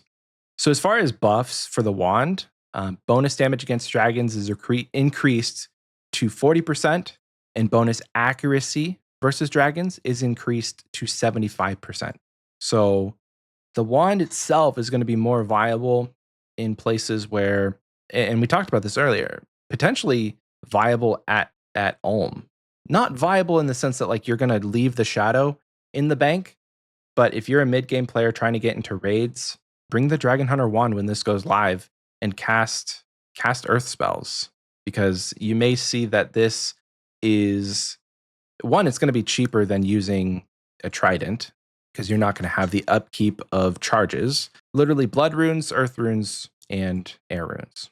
That's it. So I'm excited for the wand changes. It makes me want to go get one for the group and see how it fares. And maybe even doing like steel dragons, mithril dragons, those tasks won't suck as much with the wand. Before you get Lance, yeah, it could be nice. True. Next up is the Perilous Moons and a defensive ring. Oxie, I thought of you when I read this one, and I'm very excited to hear what you think. About what specifically? The defense ring coming from Deranged Archaeologist. Been so long. We were talking about this before the episode. So I was chatting with the recording booth chat about this before you hopped in. I'm very excited to 2-tap Deranged Archaeologist with my shadow. I've not killed that boss in years because there's no point. It's like barely even a league's task to kill Deranged Archaeologist at this point. Like there's a couple of CAs for it. That's literally it. You need to get like 25 KC and then you're done with that boss forever. We've mentioned it. It's, I think, the only boss on the high scores that does not have a collection log that corresponds to it until this change. Till today. Which is cool. So yeah, it has a defensive ring. Obviously, defense without strength bonus is a little strange. Yeah. For melee, because it's melee defense. I can see where it has some use cases. This feels like it's going to be a very good wilderness ring. Like, this seems like it could be a good ring. It's only melee defense, so it's not like I like the suffering in the wilderness because it has the prayer bonus, the recoil effect, and the plus 20 bonuses against all combat styles, which like to me makes it worth it for PKing or anti-PK or not getting PK'd rather. Mm-hmm. The new one will serve some sort of purpose at the lower level. I think they literally say like this is mainly designed for like Perilous Moons that just beat the shit out of you for some reason because you need high melee defense at moons. So like that's cool. They're cleaning up the Perilous Moons themselves, making them click boxes not so goddamn miserable to use. And they're also allowing you to imbue the Granite Ring and make it just okay defensively. I don't like Like, I don't know. Like, it's like, hey, the granite ring's here too. Like, okay, it's whatever. Woohoo! It's okay. The one that they do mention is going to be reducing the number of tornadoes during the blue moon phase, which I didn't think it was bad to begin with, but looking back, like it is a bit arduous and annoying to do the blue moon's like storm phase, because they're right. Like if you're going and you're trying to take the braziers down, you're taking damage, you're adding chill, which makes you attack slower, and all you're really sacrificing is a little bit of health on the top end whenever it's healing itself. I've said this from the beginning, but I think it would be very, very cool if they made the brazier able to be lit with a fire spell. What fire spell? I don't know. If it would require like a wave spell, so you had to bring blood runes, and then also if if your magic attack bonus is below a certain amount, it would splash. So then it would force you to bring like a magic switch into that room. That'd be kind of cool. Something to think about, Jagex, if you're listening. Yeah. So then you wouldn't have to run the tornadoes. You could just stand in the middle, cast your fire spell on both sides, with the ability to splash if you don't have magic gear, and then you don't have to run the tornadoes. Yeah. But that's moons. It's pretty simple. I'm very excited about the Deranged Archaeologist changes. Like, I can't wait to greenlog that boss. It's gonna be so easy to greenlog it. They need more. It's like a rate of like 1 in 300 or something like that. You have to kill a shitload of deranged archaeologists to get there. That'd be crazy. Oh gosh, when this comes out, you are not going to be able to find a world, not for weeks. Oh, that's I gonna guarantee suck you. ass. Yeah. I'll get to it But eventually. luckily, we don't really need the ring. We have a suffering on the groups at least. Okay, next up, this one could be controversial, but I don't think it is. But it's only controversial for me because it messes with bingo. So That's true. Yeah, it does kind of mess with bingo a little bit. So this is for Obor and Bryophyta and keys. So I'm going to read this one just so we have all the information. So basically what they're saying is that Obor and Bryophyta can be fought without keys, but here's how they're doing it. So you won't need a key to open up the boss's lair, but to protect their uniques and retain some use case for the keys, players might have to, that you've already obtained, here's what we've cooked up. They said Obor and Bryophyta can they no longer require a key to be fought. Obor and Bryophyta can drop their own respective keys, which they already do. And to compensate, each of them is given a reduced simple loot table. This loot table is similar to the regular giants variant, to regular giant variants with a chance of giant bones, which will be members only for a chunk of prayer XP when buried. They can't be offered at altars, and an increased chance for each boss's respective key. So if you're killing the boss, chances are you'll get a key as a drop. Very cool. So inside each of their lairs is a chest requiring a giant or mossy key to open, whose loot table is the same as the existing one. And this chest can only be opened after the boss is defeated. But here's the kicker. The chest is the only way you're going to get the club or the essence. So effectively, you could just spam kill Bryophyta and Obor, get a bunch of keys, and then do another couple spam kills and open the chest. It doesn't change a ton, right? It makes those bosses a little bit more fun to do, to where you don't have to camp the wilderness for a stack of 10 keys just to go and get nothing. But how it changes for bingo, I think we'll just have to look at those drops through a different lens. Yes, you still need a key to open the chest. So like, sure, keys will still be useful. But the fact that like somebody could just stack up, 200 keys before bingo, you could do that before, but it was just harder. It was more of a pain point to stack keys before, because you had to go and waste cannonballs in the wilderness. But now you can just sit there for maybe a day or two, kill the bosses pretty quickly, and have a chance at a key drop. So it's not the worst.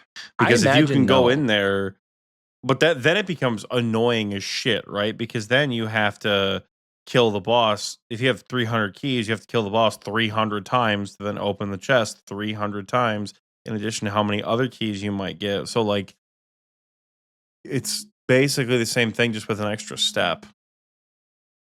Yeah. That's what I'm thinking will happen, though. Fine, but that's what I'm thinking will happen. is like it'll be kind of like a gauntlet chest where the chest is always there, but it's not going to be. It won't close again until you reset. So it Yeah. opens once and it opens, and then you can't just keep spamming keys to open it because you've already opened it. It closes again when you go back into the boss encounter. I guess, yeah. It's like, well, you haven't killed this boss to be able to earn the reward. We got a couple more left. Oxie's fading fast, but we've got Oxie's favorite current boss. To say I'm not. Come on, now I'm not fading fast.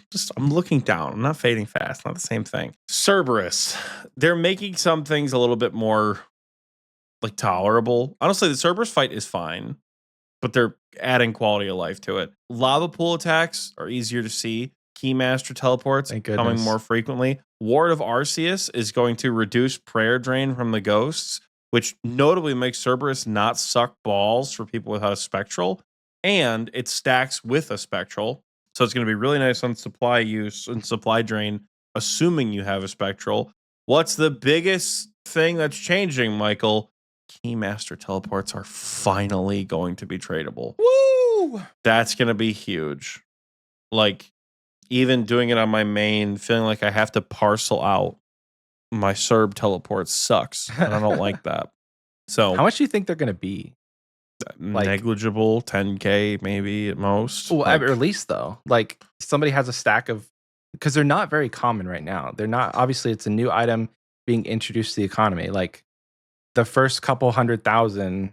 Well, they'll be expensive at first, but it's not going to be like a 200K per scroll. Like it's like what are Zolandra teleports? Yeah, that's what I was gonna say. What's a Zola teleport looking at? Zolandra teleports are about 40K? 10K. No, they're about 10K. So Okay. Yeah, that sounds about right. Nice. But yeah, I'm excited for the Cerberus change. I really think Cerberus is mostly fine as it is, but these changes are nice. Speaking of changes that are pretty nice, Duke's gonna suck less. The prep for Duke is gonna be great. They literally say that in leagues they let you just prep infinitely, and people loved it. Mm-hmm. So what they're doing is they're saying like infinite prep is bad for the main game, but they're allowing you to prep 6 vials ahead of time. Kills per hour are going to increase. They're increasing Duke's HP to kind of compensate with that. They say it's gonna generate some chatter. The thing that's gonna generate chatter in my head is the speed run times. I'm interested. How does the speed run work? Is it successive kills? The current way to do the GM speed time is you need to pick about 46 mushrooms. So you 3-tick the mushrooms. So you pick the mushroom, use it on the thing, use it on the pestle and mortar. So bam, bam, bam, bam, bam, bam. You 3-tick the mushrooms until you get about 45 of the little crushed up shit. Run that down to Duke. Manually bop, bop, bop, bop, bop. Use every single mushroom paste on Duke. Hit a huge BGS. Venge the first attack. Venge the second attack, because theoretically you should have already procced Venge. You got to thrall out, dump a big claw, and then pray to God your scythe hits. The Duke speed run is a little crazy right now. But if you can skip the entire first minute of the fight by already having vials prepped, you're chilling. Like, I think they're going to do this. Is again, it leads to the question with Bazzani's Nightmare, where are they going to adjust the speedrun times? And as such, are they going to take the speedruns away from people who already have them? It sticks in my mind because like there's no way that we're going to say a minute 20 is still the speed time for Duke and have it be objectively so much easier to get a minute 20. Like, I don't even, obviously, if you've tried to do the Duke speed run times, you understand it. But like, I get where you're coming from. Yeah, it's like I'm trying to think of another boss that has built-in time to it. You know. Well, so Sire, they changed Sire's fight. They made it easier. I don't know if that had a speed run associated with it. It didn't. Doesn't. Okay. The only thing that it had associated relative to speed was the vents. where you had to kill the one CA where you had to kill all the vents in one down, which sucked ass before being able to. I think I had to do it with like Bofar Sang back in the day. That was not fun. But yeah, dude, I'm interested to see how that works. It's going to be a good change overall. They're adding more health. Did you see that? So this might actually be the answer to that is like, yes, it's going to be faster to get the prep done, but with more health, the actual fight's going to take a little bit longer. Duke only has like 500 health. Oh, so they're adding 50 health? Duke has 440 health. Oh man. So Duke is going to go HP. from 440 to 480 health.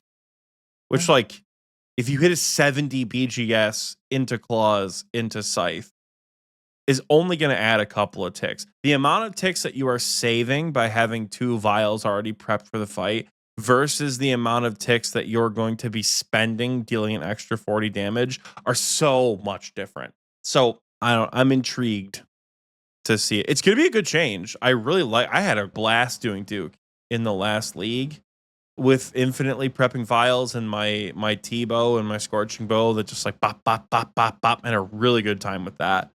Duke is going to be an overall probably fine change. Very cool. I might try it.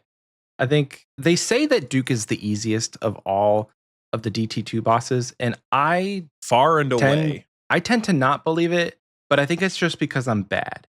I haven't given Duke the time of day because like kills there, it sucks when you die. Because that run back is so long without the teleport, without the Muspet teleport. Oh boy, not a good time. I do, and it's still a long run. I was gonna say, I think objectively, Duke is the easiest of the 4. Okay, so, I'm getting flamed in the recording chat. Michael is kind of getting flamed in the booth right now for thinking that Duke is not the hardest. I just haven't tried it. No, I think you also haven't tried the other DT2 bosses. I have. Whisper sucks. Vard was okay. Leviathan sucks. So maybe just given that knowledge, I will like Duke more. I never know. I really do. I need to go because I've given Leviathan a fair shake and I just can't do it right now. Maybe it's because I was trying at 11 p.m. and that's not a good time to try and learn boss mechanics. I don't know. Whisperer, I don't have the gear to make that boss even remotely fun. Like we don't have a Venator bow. We have a shadow, but even then, some of the phases require specific gear. It's not worth using shadow charges at Whisperer until we're going for Soul Reaper Axe. So I wouldn't even consider it. Vard is actually fun. I enjoy the Vardarvis fight. I got to 6 KC, I think. I died a couple of times. I think I was like 1 death, I was like 1 KC with 4 deaths while I was trying to learn it. It's actually a fun fight. I could see myself doing more Vardorvis in the future because of the 4 DT2 bosses. I like that one the best. But that's without me having any Duke experience. So I may be changing my tune. We finally made it to the last point, though. The last part of this is just other changes. Anything notable in here that you'd like to call out? Demon Bane weaponry working on Ice Demon is probably going to change some metas for CMs, which is going to be fun.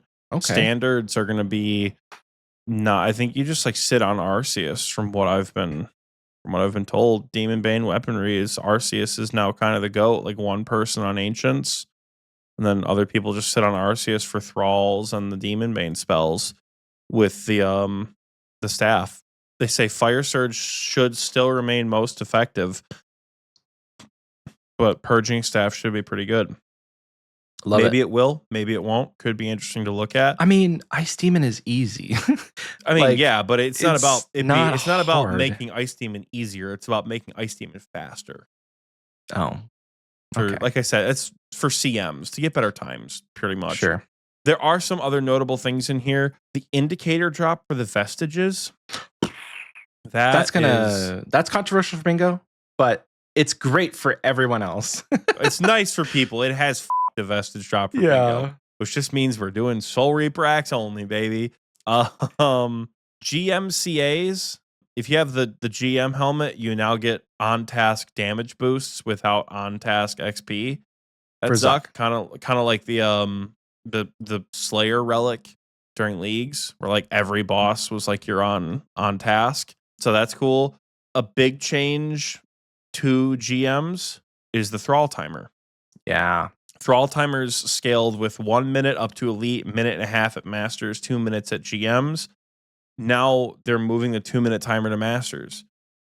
So all the people who have their GM helmets aren't going to have to worry. Like literally, we were talking to Immortal the other day. It's like GMs aren't even worth having outside the flex now. Like, yeah, it's cool for Inferno speedrunners as far as like the main benefit of the 2-minute thrall timer. It's not a thing. They're not going to allow GMs to not be able to use the book of the Dead. Oh, that would because have I been am- huge. Well, they're probably going to do that with the Grandmaster quest. Whatever concludes the Xeric storyline is probably going to be what gets the book out of your inventory. If I was a betting man, that's Okay. how you cast thralls without the book. It's more thematic.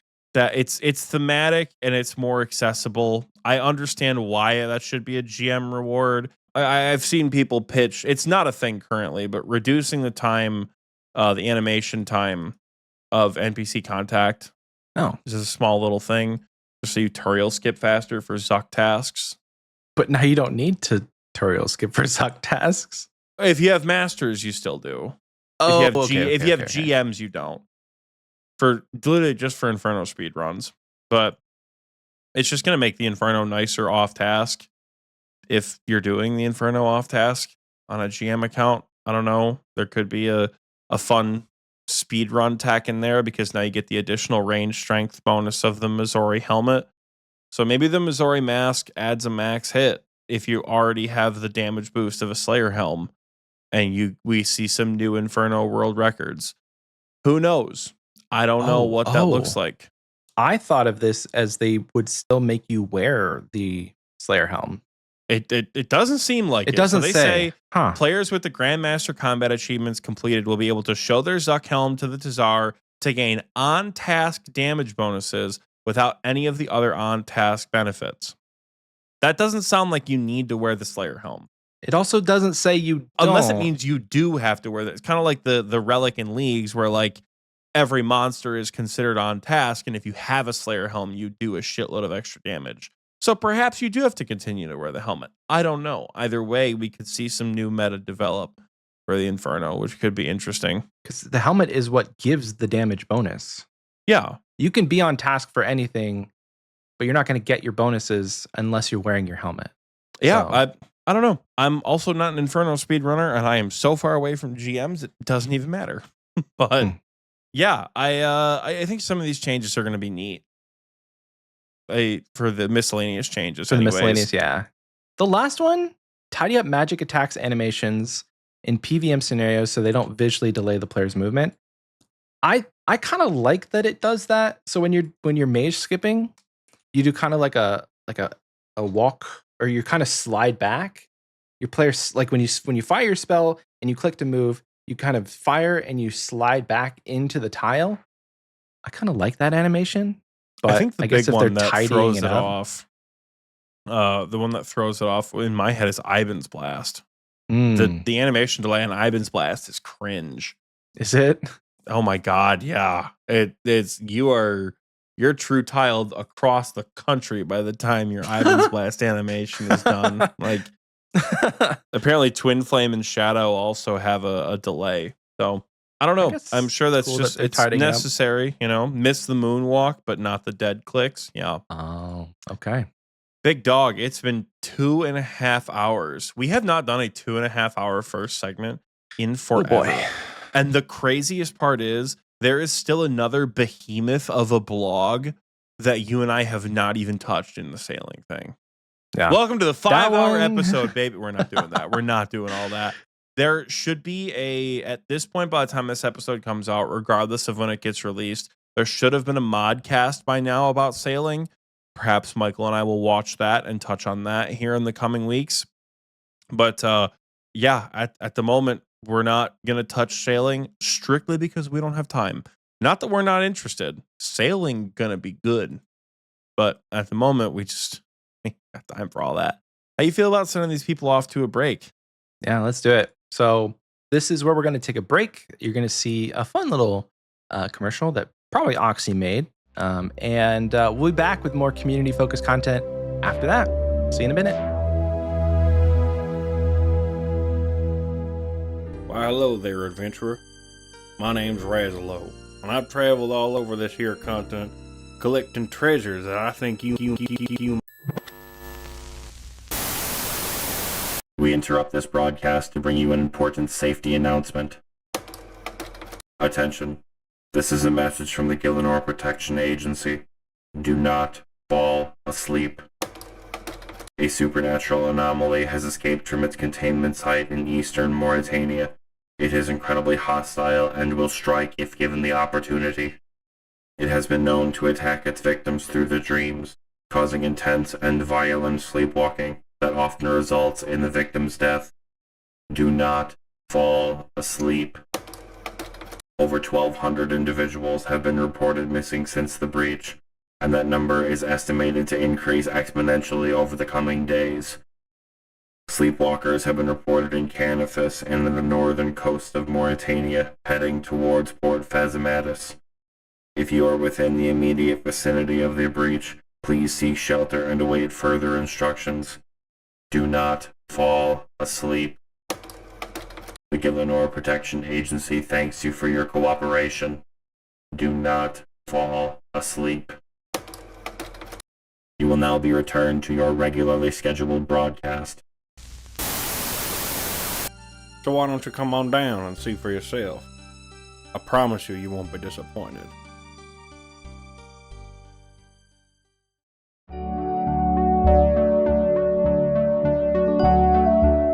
Welcome back. I hope you enjoyed that commercial break because I know that I sure did.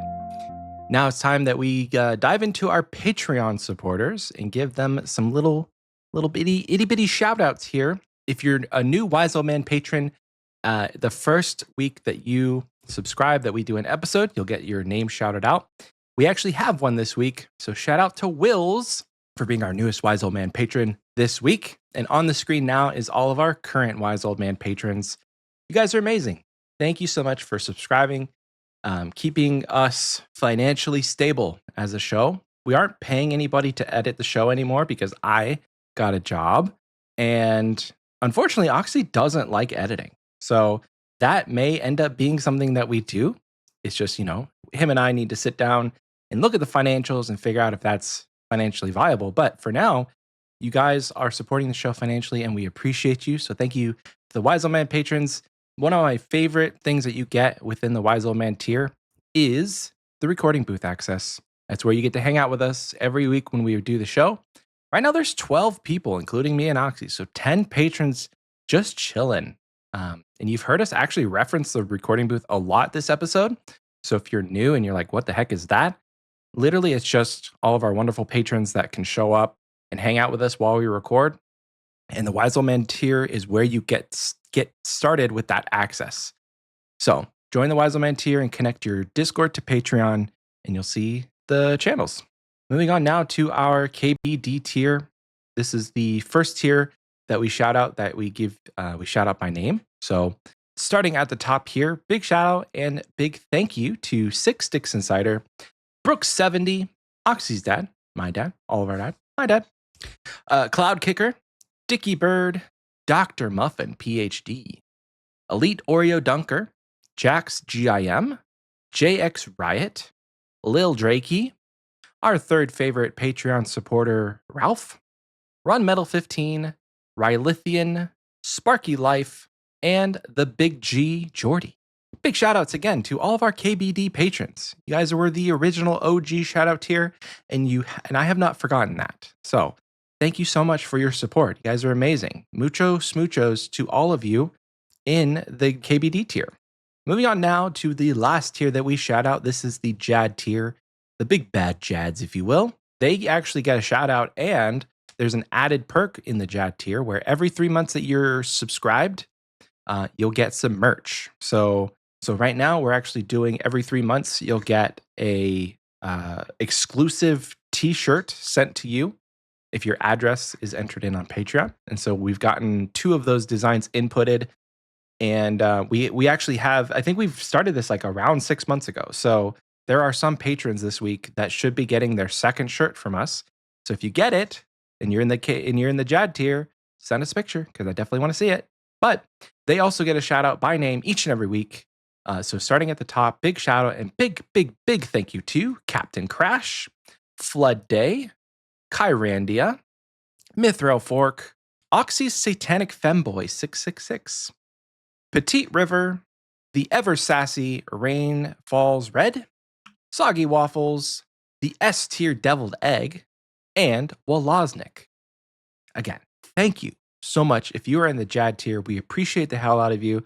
Even if you just joined the JAD tier for like 3 months to get the first shirt, it means the world to us that you would show your support in this way. If you want to join these crazy folks and support the show financially, you can do so by heading on over to patreon.com/xpwaste, where you'll find a bunch of different tiers, all ranging from $1 up to $50, and with various benefits. So if you subscribe at the Party Pete tier, which is our $5 tier, you'll have access to a backlog of extra episodes, as well as access to future Patreon-only streams that we do on the 3rd Friday of every month. So in about 3 weeks, if you're listening to this, the day it comes out, it's actually like 2 weeks, 2-ish. So in a couple of weeks, we'll be live on YouTube for our patrons, hopefully doing something more interesting than just GIM raids. So if you currently have access to the extra episode streams, let us know what you want to see. There's a patrons chat, a patrons only chat in our Discord. So once you've connected your Discord to Patreon, head on over to the patrons chat and just drop some ideas in there of stuff that you guys think would be interesting. And let us know, like, if you want to see us play a specific video game. Really, money at this point is not an object when it comes to like Oxie and I can spend like, $40 buying a game off of Steam to play it. You know what I mean? So like as long as the game is not a AAA game that's going to cost us $90 each, we can drop a few dollars to have a cool Patreon stream if you guys want to see it. Like I've never played It Takes Two. That might be fun to do. Who knows? Brother, we are going to kill each other if we play a game like that. That could be good content. It could be good content. You never know. It's like, it doesn't have to be RuneScape related. Sure, we're not going to do like, obviously we're not going to do like an IRL stream where like we're both on our phones going and gallivanting around the city. Like that's, it has to be something to where we can set out our computers. But, let us know. That's Patreon, patreon.com/xpwaste. Now, moving on over to the community question. So last week, we asked you guys, what new mechanics would you like to see implemented in the new Yama contract system? We got a few replies. I'll start on Spotify. Otis just sent a bunch of numbers. Now, I feel like this is T9, but I don't have a way to check that. So Otis, for now, he just sent us a bunch of numbers, and I'm going to, at some point, decode this, and I'm sure it's something hilarious. Next up, though, Numbers says, I would like to see void flares in every piece of content that insta-kills you if you don't deal with them in time. I love sensory clouding. That is 100% a sarcastic response. From what I have seen about the contract of sensory clouding, it sucks ass.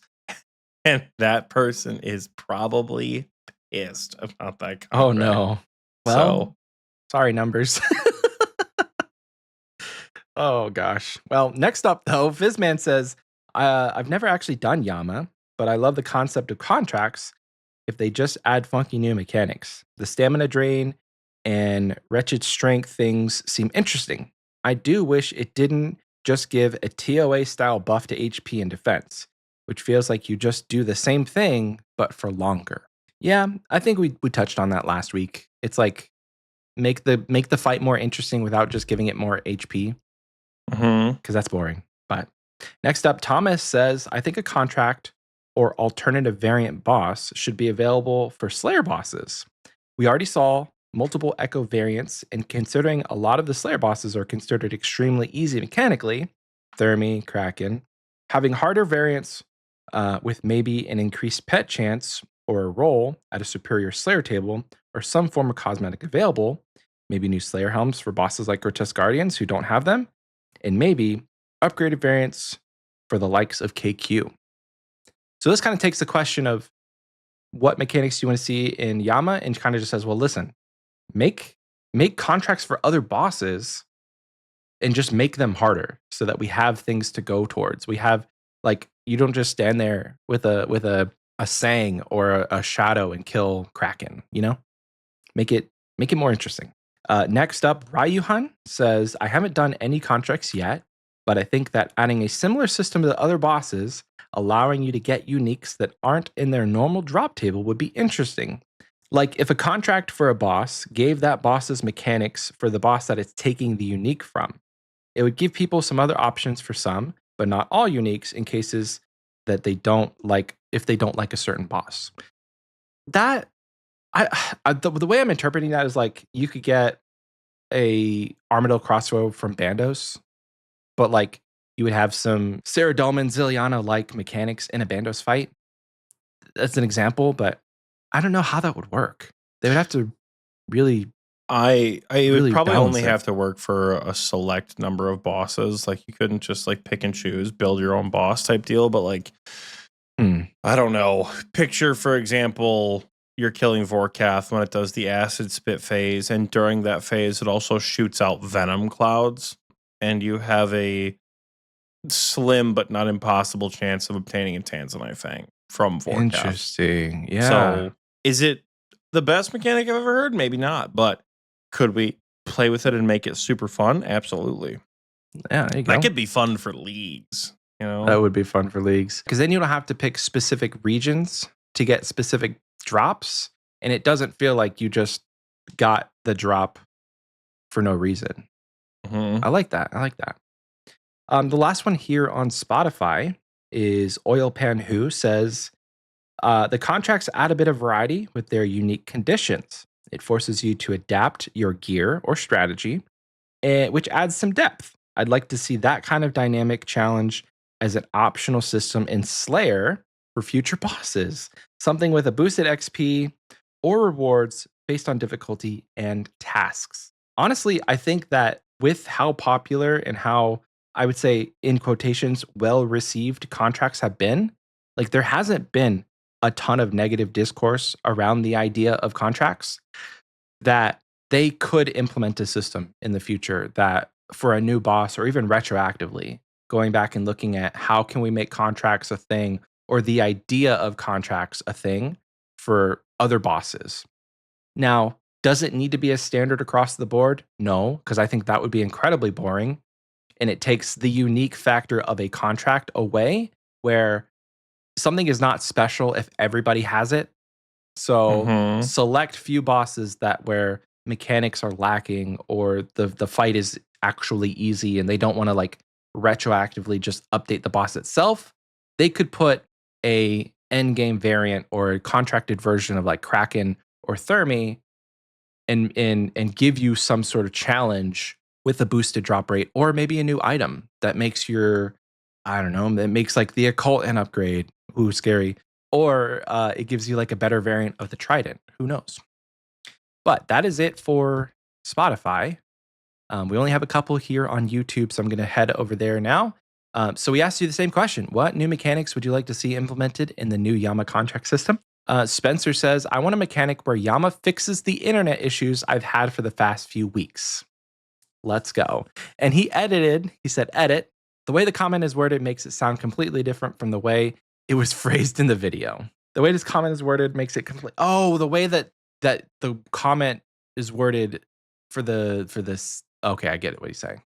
Yeah, I don't know. I didn't post this comment. Oxie did, so maybe you didn't do it word for word, but the idea is still the same. Probably didn't. I gotta keep it. Paraphrased it. If Mike, I probably paraphrased it as best I could because it was realistically 1 o'clock in the morning, and I went, "Yeah, I'm not going back." And I just posted it because I was exhausted. That's probably what happened. But nice. Yeah, You know, I can't blame you. Yeah, you're as cool as me, man. You gotta make things up on the fly. Well, we have one more to read here in the community question section, and that is from Justin. And they said, after you cross the stones and reach the judge, he laughs, then teleports you to a random demonic version of the DT2 boss instance. Bosses start out with 300 to 400 HP, 120% weakness to Demon Bane, no drops from the DT2 boss, but it does add a roll for the respective DT2 pet if you defeat Yama. That's the wackiest thing in the world. Okay. Like, could you imagine being like, oh my God, dude, I'm so fucking sick of Leviathan. I am so glad I don't have to do Leviathan anymore. And I can finally just enjoy the new boss in peace. You get fucking teleported to the Leviathan instance with nothing but melee gear on. That would be horrible. Yeah. So now you have to carry, you have to have range gear and magic gear in case you go to Whisper. Like, oh my gosh. That's the equivalent in a Pokemon game of getting like jump scared by Cynthia, like just out of nowhere. Like, oh God. I would love that. I think you should add that to the game just because that's funny. Yeah. Like, what's the thing you're most afraid of? You just end up teleporting to that instance. Some people get teleported to Zuck. Some people get teleported to Soul. Some people get teleported to like the Brimhaven agility dungeon and have to skill. No. I think that's a great idea. Yeah, that's my favorite one I've heard, actually.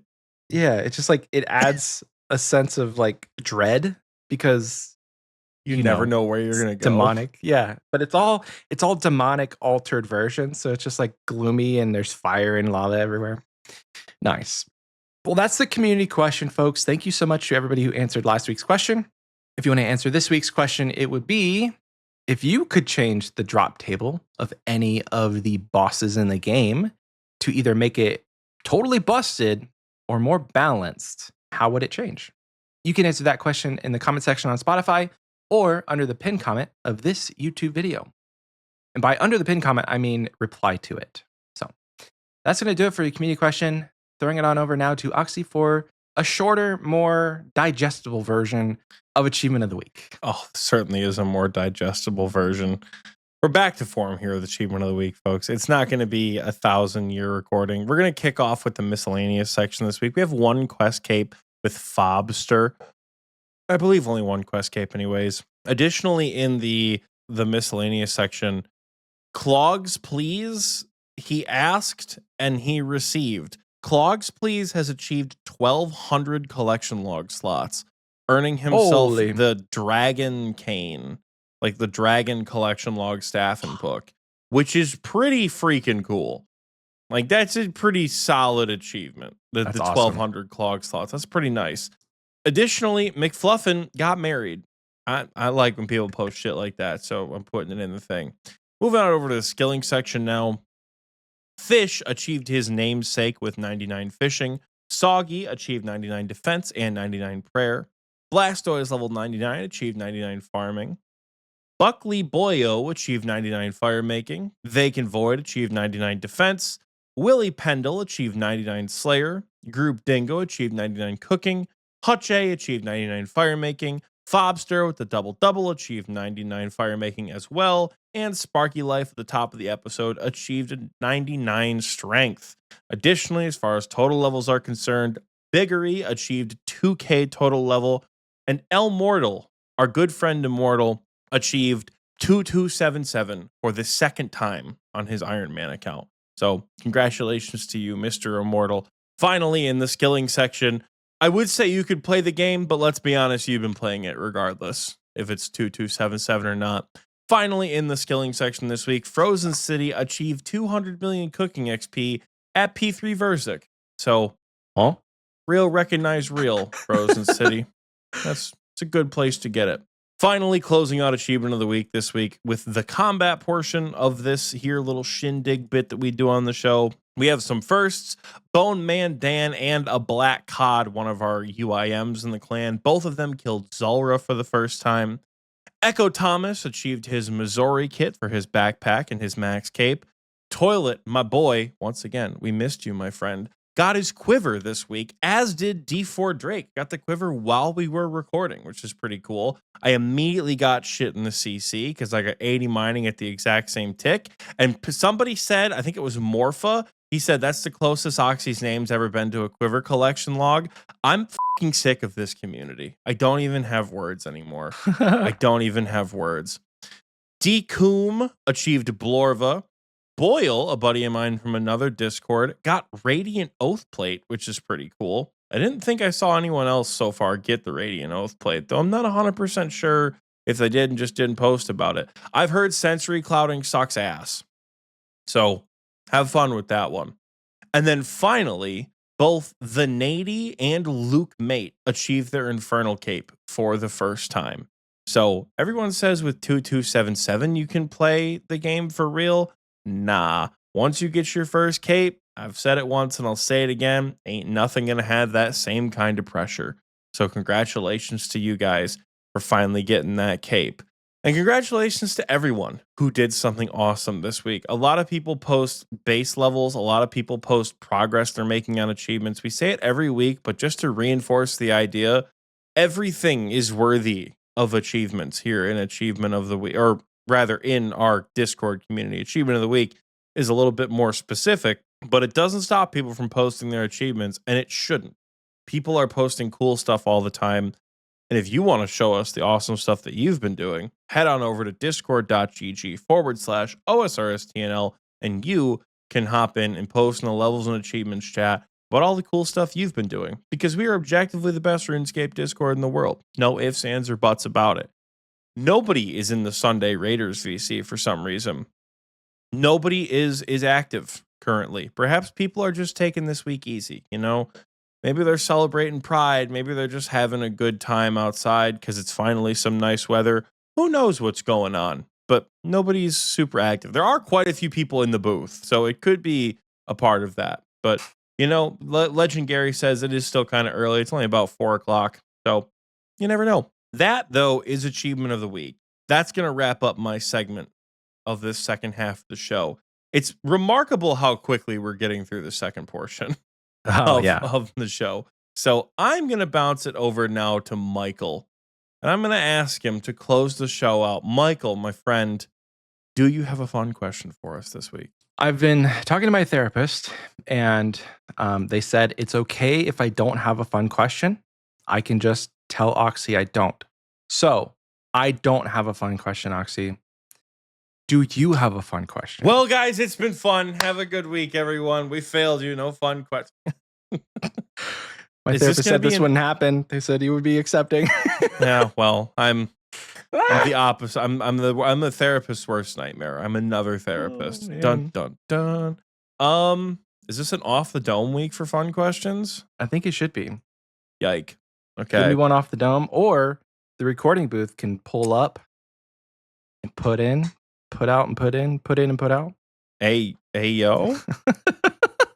Hey yo.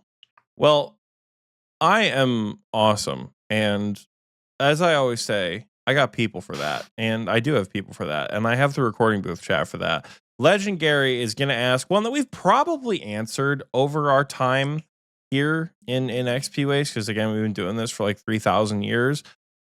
But he wants to know if RuneScape didn't exist, what would we put our time into? What would be our thing that we put our time into? What game? Even to stretch as far as like we're content creators with the same kind of audience. What audience do we break into at that point? Yeah, what game do we make content from? Be it together or individually? Be it together or individually. Okay. For me, like, I really thrive with social games. So, like, for the long term, Michael is a gamer. I really thrive when I play with other people. I got really, really into Destiny in Destiny 2. And despite, some companies being so money hungry that they can't put out a good game without some sort of DLC, I think I probably would have kept playing Destiny 2 and just sunk all the money that I'm sinking into RuneScape into that. Because like as you Bungie's progress, the worst. I don't think it's Bungie. It's whoever No, Bungie partnered with. It's like it's Bungie. Have you seen the shit that's going on right now with Destiny? They're like laying off employees left and right. They literally like purposely tanked the last DLC because they're just like shitty people at Bungie. no. Like people, even like former Bungie employees are like, yo, this place sucks. Like Bungie is real cringe. I saw a Mint Blitz video about it. And he pretty much was like, yeah, corporate greed ruined Bungie. Yippee. I hate that. Super cool. Because I think they've really canceled respected Marathon, Bungie. thank God. Yeah, no, you shouldn't. Not anymore. Not anymore. They produced arguably the greatest first-person shooter of all time, and then killed it.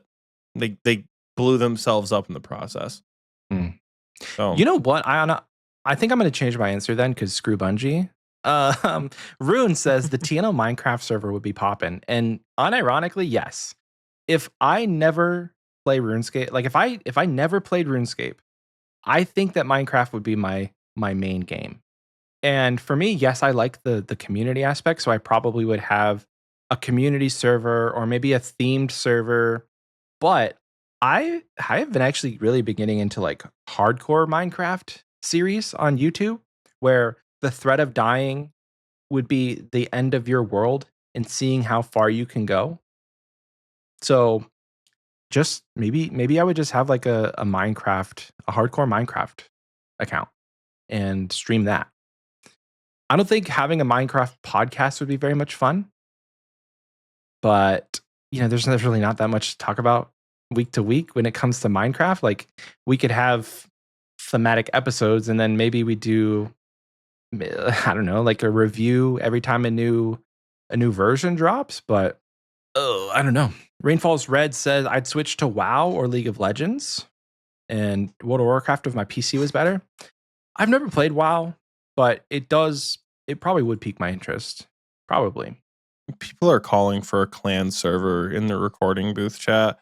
The genuinely the reason we haven't done it is because we don't want to moderate a clan Minecraft server. Like I think Michael nor myself have the interest in moderating a TNL Minecraft server. Like genuinely, we are like, that is so much extra work. If like people hop on, like what? Can't control what people build or whatever. I don't know. We should give it a try though, because I'm sure some of the chat mods, or maybe even not chat mods, there might be people willing to moderate it. Nicole says she misses having an active server. Hey, Nicole, you're the mod now. Yeah, I still am super hesitant. Like, she said, I agreed to nothing. Yeah, I don't know how I feel about opening up a Minecraft server to effectively 2,000 people. She says she does not Minecraft. Perfect. Do not Minecraft. We're safe from the terror that is Miss Chi. All right, great. So what are you thinking? Ark? If I had to answer your question for you? I mean, I think prior to ASA, I would have said Ark. But ASA is kind of, I don't know, just not tickled the itch. Like Ark Survival Evolved really had something special. And then ASA, like they admitted, they're like, hey, we need this so we can fund Ark 2. And like, I was fine with that. Get that bag, King, You needed to fund Ark 2.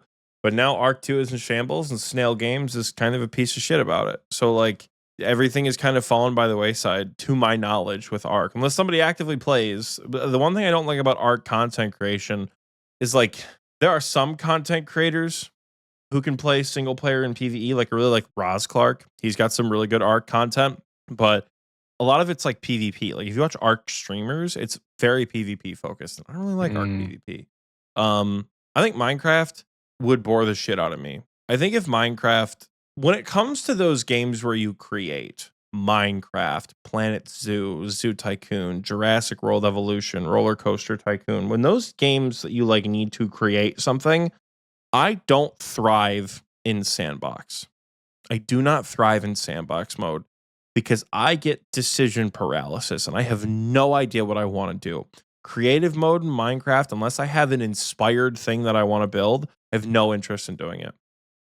When I play Planet, like I loved Planet Zoo. If for any reason anyone listening to the show, which I doubt anybody has, was around back when I was streaming in 2019, 2020, I loved Planet Zoo. Loved it. I played the shit out of that game. The problem was once I kind of began to overcome like how to play the game and then how to build cool exhibits, it didn't stick because there's no challenge to it. I was having this conversation with my best friend a couple weekends ago, and I pretty much said that like what used to really inspire me in Zoo Tycoon 2 were the challenge modes. Zoo Tycoon 2 used to have like a campaign series and a series of like various other side missions that when you completed them offered permanent unlocks for your gameplay. It offered whole new building themes, it offered new like decoration objects, sometimes it offered new animals. Like they were cool and they were fun to complete. And Jurassic World Evolution did the same thing. I remember there was one, I think if you did Isla Muerta on Jurassic difficulty and you 5-starred that, you earned like the wetlands T-Rex skin or something like that. And that was kind of a flex because Isla Muerta was really hard to like just make an island on, period. And then to get it to Jurassic difficulty where storms are so frequent and everything's breaking out all the time, I thought it was a lot of fun to do. When I finally did it and I got the skin, like it just felt good to have that, you know, it felt good to have that sense of completion. With Jurassic World Evolution 2, they kept that for the base game maps, but then when some of the DLC maps came out, to my knowledge, they didn't do that.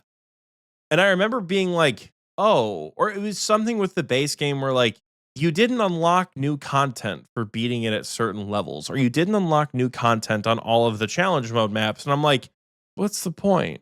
Many moons ago, when I did Planet Zoo, I really wanted to do a IRL Zoo series. And I wanted to take an exhibit from IRL zoos from all over the world. Like I wanted to build various, like recreate various enclosures from zoos around the world and just see like how different zoos, like in this dream series, I would go to each zoo in real life and you get a little bit of like B-roll footage of me, particularly start with continental US and just like see where it goes. Like, you know, here's the zoo. I would have started probably with like the lions from the Detroit Zoo, for example. Lions or the tigers or something, because when Planet Zoo first came out, they didn't have a proper tunneling system. If you've ever been to the Detroit Zoo, the creme de la creme is the polar bear exhibit there. And in the polar bear exhibit, you walk through an underwater tunnel and see the polar bears and the seals swimming on either side of the tunnel. It's very cool. That's cool. But you couldn't do that when Planet Zoo first came out. But then they've since updated it where now that you can. That would obviously be one I want to make. Maybe that's something I would have pursued if it didn't come out. I may have leaned into the dinosaur thing. It's weird because like RuneScape almost kind of derailed the content creation paths that you and I had, in the sense of like we started a RuneScape podcast for fun and now it's like the thing that we do. Yeah. Yeah, I don't know. I probably would have, like realistically, I would have stuck with my like animal-based survival crafting creative building with some sort of challenge constraint on it. You know, that could have been fun. That's probably what I would have been doing. You and I play very differently. We do. In those games. So I feel like the best way for that to work for us would be to do like challenge style things. Yeah. We need to have a build challenge, or we need to have like, if we're playing Ark, we need to have like a species challenge. Like most creatures you can tame, like you can, you know, how many different species can you tame in an hour with boosted rates? Go. It would, you know, like our content would look very different from how the cadence of updates and how RuneScape's mechanics are, and like the plethora of topics we can talk about. Like old school RuneScape is very easy to have a podcast about. Minecraft, Ark, all these other survival games, not so much. Yeah, when you only get an update once every 4 to 6 weeks and it's minor bug fixes, like it's just hard to talk about that because all the things that are upcoming, like imagine if all Michael and I talked about was sailing. If like the only thing that was coming out in RuneScape was sailing, and Michael and I only talked about sailing for all year long, where we had one big update where we went to RuneFest and experienced it. And then we had another big update when they dropped the alpha. And then we had another big update when we got this poll blog. The show would be boring as shit. Yep. So like RuneScape is a very easy game to do that with. I feel like if we wanted to do a show, yeah, God, I'm looking at all the games on my PC right now, like all the icons. Stardew, Baldur's Gate, Infinite, Bloons, Valheim, Ark, Master Chief Collection, JWE, Paleo Pines, Planet Zoo, Age of Empires, Civ 6, Age of Mythology, Monster Hunter, Helldivers, Elder Scrolls. All these games that I have on my desktop, not a single one of them could realistically support a podcast. Unless we started to do like Halo lore. You guys actually like Halo Wars or Halo lore rather? Cammy Shep on TikTok, fantastic content. He does some good Halo lore stuff. Miss Cheese says Minecraft would be a younger demographic and the clan would be a mess. That is another thing. It's like, thank God RuneScape has like a mid-20s, early 30s demographic of people. Yeah. I don't want to. Oh dear God. Another issue with Minecraft, in addition to the whole like either be kids everywhere, which would suck, I'd have to be good at Minecraft. Like, yeah, I hate playing efficient Minecraft. Hate it. I don't want to build farms. I want to explore and gather resources. That's the whole point of the game. I don't want to optimize my gameplay. You know what, dude? I think because you read off all those games, I'm like, I mean, I have a lot of the same games and I have different games that you don't have. If we truly in an alternate universe don't have RuneScape and you and I somehow met, we probably would have started, like we probably have started in an alternate universe, like a variety gaming podcast where we just... That probably could work. We play different games and we talk about the games we like in gaming news. Like what certain we can just rag on money hungry corporations the whole time, and dude, could you every week is just you and I dunking on billion-dollar corporations? That'd be talk great. about we could talk Those about guys. indie studios and what new games are coming out and what's on. Yeah, it's like it would just be like variety games. Could you like that one is one that I could see like at least for a while in an alternate universe, it blows up 10 times what Xpwaste is. And we start making boatloads of money on this variety gaming podcast to support. Like that's our full-time job is a variety gaming podcast. Not only are we a podcast with two super average American white dudes that isn't red pill incel content. That'd be fucking awesome to have that reach a broader audience. But to get paid to be like, all right, we'll put like 20 to 40 hours into a game every week. Like now that I say it, 40 hours a week just playing the same game, I know what that life looks like and yike. But like in a world where that's our full-time job, that'd be kind of fun. It could be interesting to see, you know, and like every so often we revisit games after updates that were absolute dog shit when they came out. Like I've heard about the comeback of No Man's Sky being like one of the greatest success stories in modern gaming. And like Master Chief Collection, how like the game came out in a just terrible state and then it's been recovered. So like it'd be interesting to go back and visit stuff like that from time to time, but God, it would be tiring to meet the 30-hour quota, let's say, for games every week while actively taking notes and like trying to do like just look around, kind of like when we talked to Solo Mission about like what being a full-time content creator looks like. And he mentioned that like part of it is just like watching YouTube videos, seeing what other people are up to in the community, what fun things are people doing. Yeah. You know, like if we have a cool game that let's use this Expedition 33, for example, you and I have never played it. We probably got to watch a couple YouTube videos and just see what people are saying about the game. But then like we just have a Steam library of unfinished games. Because God, that would suck, wouldn't it? Yeah. Well, I imagine if that was the type of podcast that we did, they would be longer form episodes, but they wouldn't be weekly. So say they're like every other week or once a month, we put out a really, really in-depth good podcast. Maybe it's 4 hours, but we spent the entire month head down playing a game, reviewing it. or if there is news, like the cycle changes. This is all hypothetical stuff that we're not going to do. Maybe I think every other week could work for games because it allows us to put in a good 40 hours a week on the like 40 hours total for a game, and allows us to play other games too. Yeah, because I think that's the shitty part. Like, imagine if like, all right, we're finally playing Red Dead. Michael loves it. Oxie fucking hates it, and we just have to like, I gotta sit through and I gotta play it. We're playing Ark. Oxie's in love with it. Michael fucking hates it. And he just has to sit through it and play it. Like, I think it gives us that kind of space. And also, you and I have a really, really bad perception of how long games take. Yeah. I have put maybe 30 to 35 hours into Legends Arceus. Everything is done except the Pokedex. There's some like, the Path of Solitudes, I'm not doing all that shit. I'm not doing the Path of Solitude. I don't care. Like, maybe I'll complete the Pokédex and call it good. But at that point, 30 hours in, I've done all the post-game content. I've beaten all the final bosses. To me, that's a game wrapped up. Yeah. In 30 hours.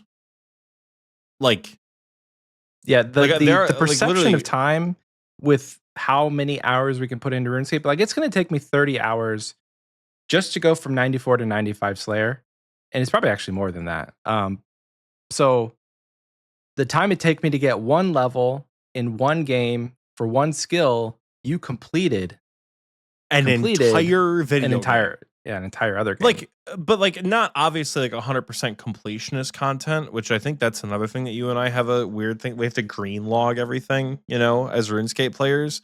Thinking of a game like Baldur's Gate 3, where it's very deep and there's a lot of things you can do. If you and I just wanted to do like a spoiler heavy story episode, we can get that bitch done in 30 hours.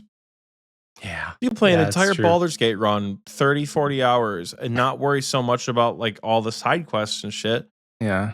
Because like, let me open my Steam page. I'm going to open my Steam page. I'm going to go to my library. Baldur's Gate. I want to look at Baldur's Gate 3. I have 153 hours put into that game. I probably put in 80 or 90 in my first playthrough. You know, I like that's good. That's a solid amount of time played. I don't know. I just think there's so many games are not as long as we perceive them to be. Mm-hmm. You know? Yeah, and that's that brings up a good point. Like we probably could do an every 2-week episode and then finish games, have time to digest it, look up lore, talk about tips and tricks, look at news, and that's the episode. An entire episode dedicated to one game. Damn, dude. Yeah. Now you're making me kind of want to do this. I don't. Oh my God. And with my current, like, again, if we did this full time, if we truly, if our Patreon, if we made like 10 times more than we do on Patreon right now, if I make more than my paycheck at my career with my RuneScape podcast Patreon, then I'll consider it. Yeah. We are nowhere near that of what I make at this point. So I don't know. I think it does sound intriguing in another life, in an alternate universe, but not right now. Imagine work, like my days, I leave for work at 7:40 in the morning, I get home at 9:30 at night, and then you're ringing the bell going, Oxie, it's time for your regularly scheduled 4 hours of, I don't know, Monster Hunter, whatever, the new Monster Hunter. Like, yes, dear. Like it might be fun, but like it's exhausting. You know, and like imagine how bad the episodes would be if like you had a busy week and couldn't play. Well, with a kid, it would be interesting. Well, yeah, I'm saying like imagine we do an episode where we talk about, I don't know, a Lord of the Rings game, and I'm able to put the time in, but you're not, and vice versa. You're able to put the time in, and I'm not, and it's just me being like, yeah, that sounds cool. I didn't play it. I didn't get past the tutorial. Sounds cool, you know, but not for a matter of I thought it was shit. I just didn't have time. I don't know. Nicole says get a streamer from that game as a guest in that scenario. That could work. That's going to be hard to organize. Rune says, Oxie, aren't there also days where your clients just don't show up and you can just chill? Yeah, because I'm on salary, but like it doesn't help if I'm in the office, you know? Like I'm on the summer, I'm We buy you a remote Steam pretty Deck at that frequently. point. I mean, probably shit, you know? I don't know, man. In another life, man, these alternate universes. There's an alternate universe where Michael and Oxie are thriving, making buku's money just playing games. There's also an alternate universe where Oxie and Michael are actually bitter content creator rivals and are constantly trying to one-up each other. And it's like Ooh. actually tense as shit at TwitchCon when we're in the Ooh. same building together. Like there is an alternate universe where there's a very not violent but like well-known rivalry in Where we're not content creator friends. space where we are not like not even like not friends, you know, in the way that like Magic and Bird weren't friends, but kind of like became friendly over the years. Genuinely just like hated each other. Yeah. Like looking at, you know, like who's got the higher subscriber count and things like that. Like that'd be something. That would be a universe for sure. There's so many different possibilities of how this goes down, but man, what a great fun question. Thank you, Legendary. He says after he's like, and at the all this to say, luckily we have RuneScape. So yeah. Honest to God. After all that, luckily we have RuneScape. So thank you again, Legendary, for that fun question. If you guys want to send us a fun question for us to babble on about, you can do so many different ways. You can send us a postcard to our PO box. If you want to find that address, it's in the description. You can email us. You can send us a message on social media. You can DM it to us on Discord. You can send it in the Xpwaste chat or the Fun Questions channel if you are a patron. You can send a carrier pigeon, but I don't know if it would reach us. Who knows? Or just become a patron and wait for the day that we ask you in the recording booth chat specifically for a fun question. Those are your options. So, but that's going to do it for the show. Thank you so much for listening. If you want to find more about Xpwaste and you haven't done so already, head to the description of the episode where you'll see links to our merch, links to our stream, our Twitch, links to our Patreon, all of the social media links you could ever want. Right now, for the month of June, we are doing 15% off of Pride merch. So go check that out, xpwaste.shop, and get yourself some cool Xpwaste merch. Now that like bingo is over, Oxie's back to editing every other week, I am going to sit down at the computer and I'm going to design more things. So be on the lookout within, I don't know, the next couple months sometime for new Xpwaste merch to drop. And we'll let you guys know when that happens. We need to make some bitchin' Pride merch. It's got to be bitchin', maybe a little cringy, but mostly just funny. Like, okay, it's got to be good. Let's do it. Pride merch can't suck. You know, that's true. One day. But yeah, that's going to do it for the show, guys. Thank you so much for listening again, and we will see you guys next time. Bye-bye. Hi, everyone.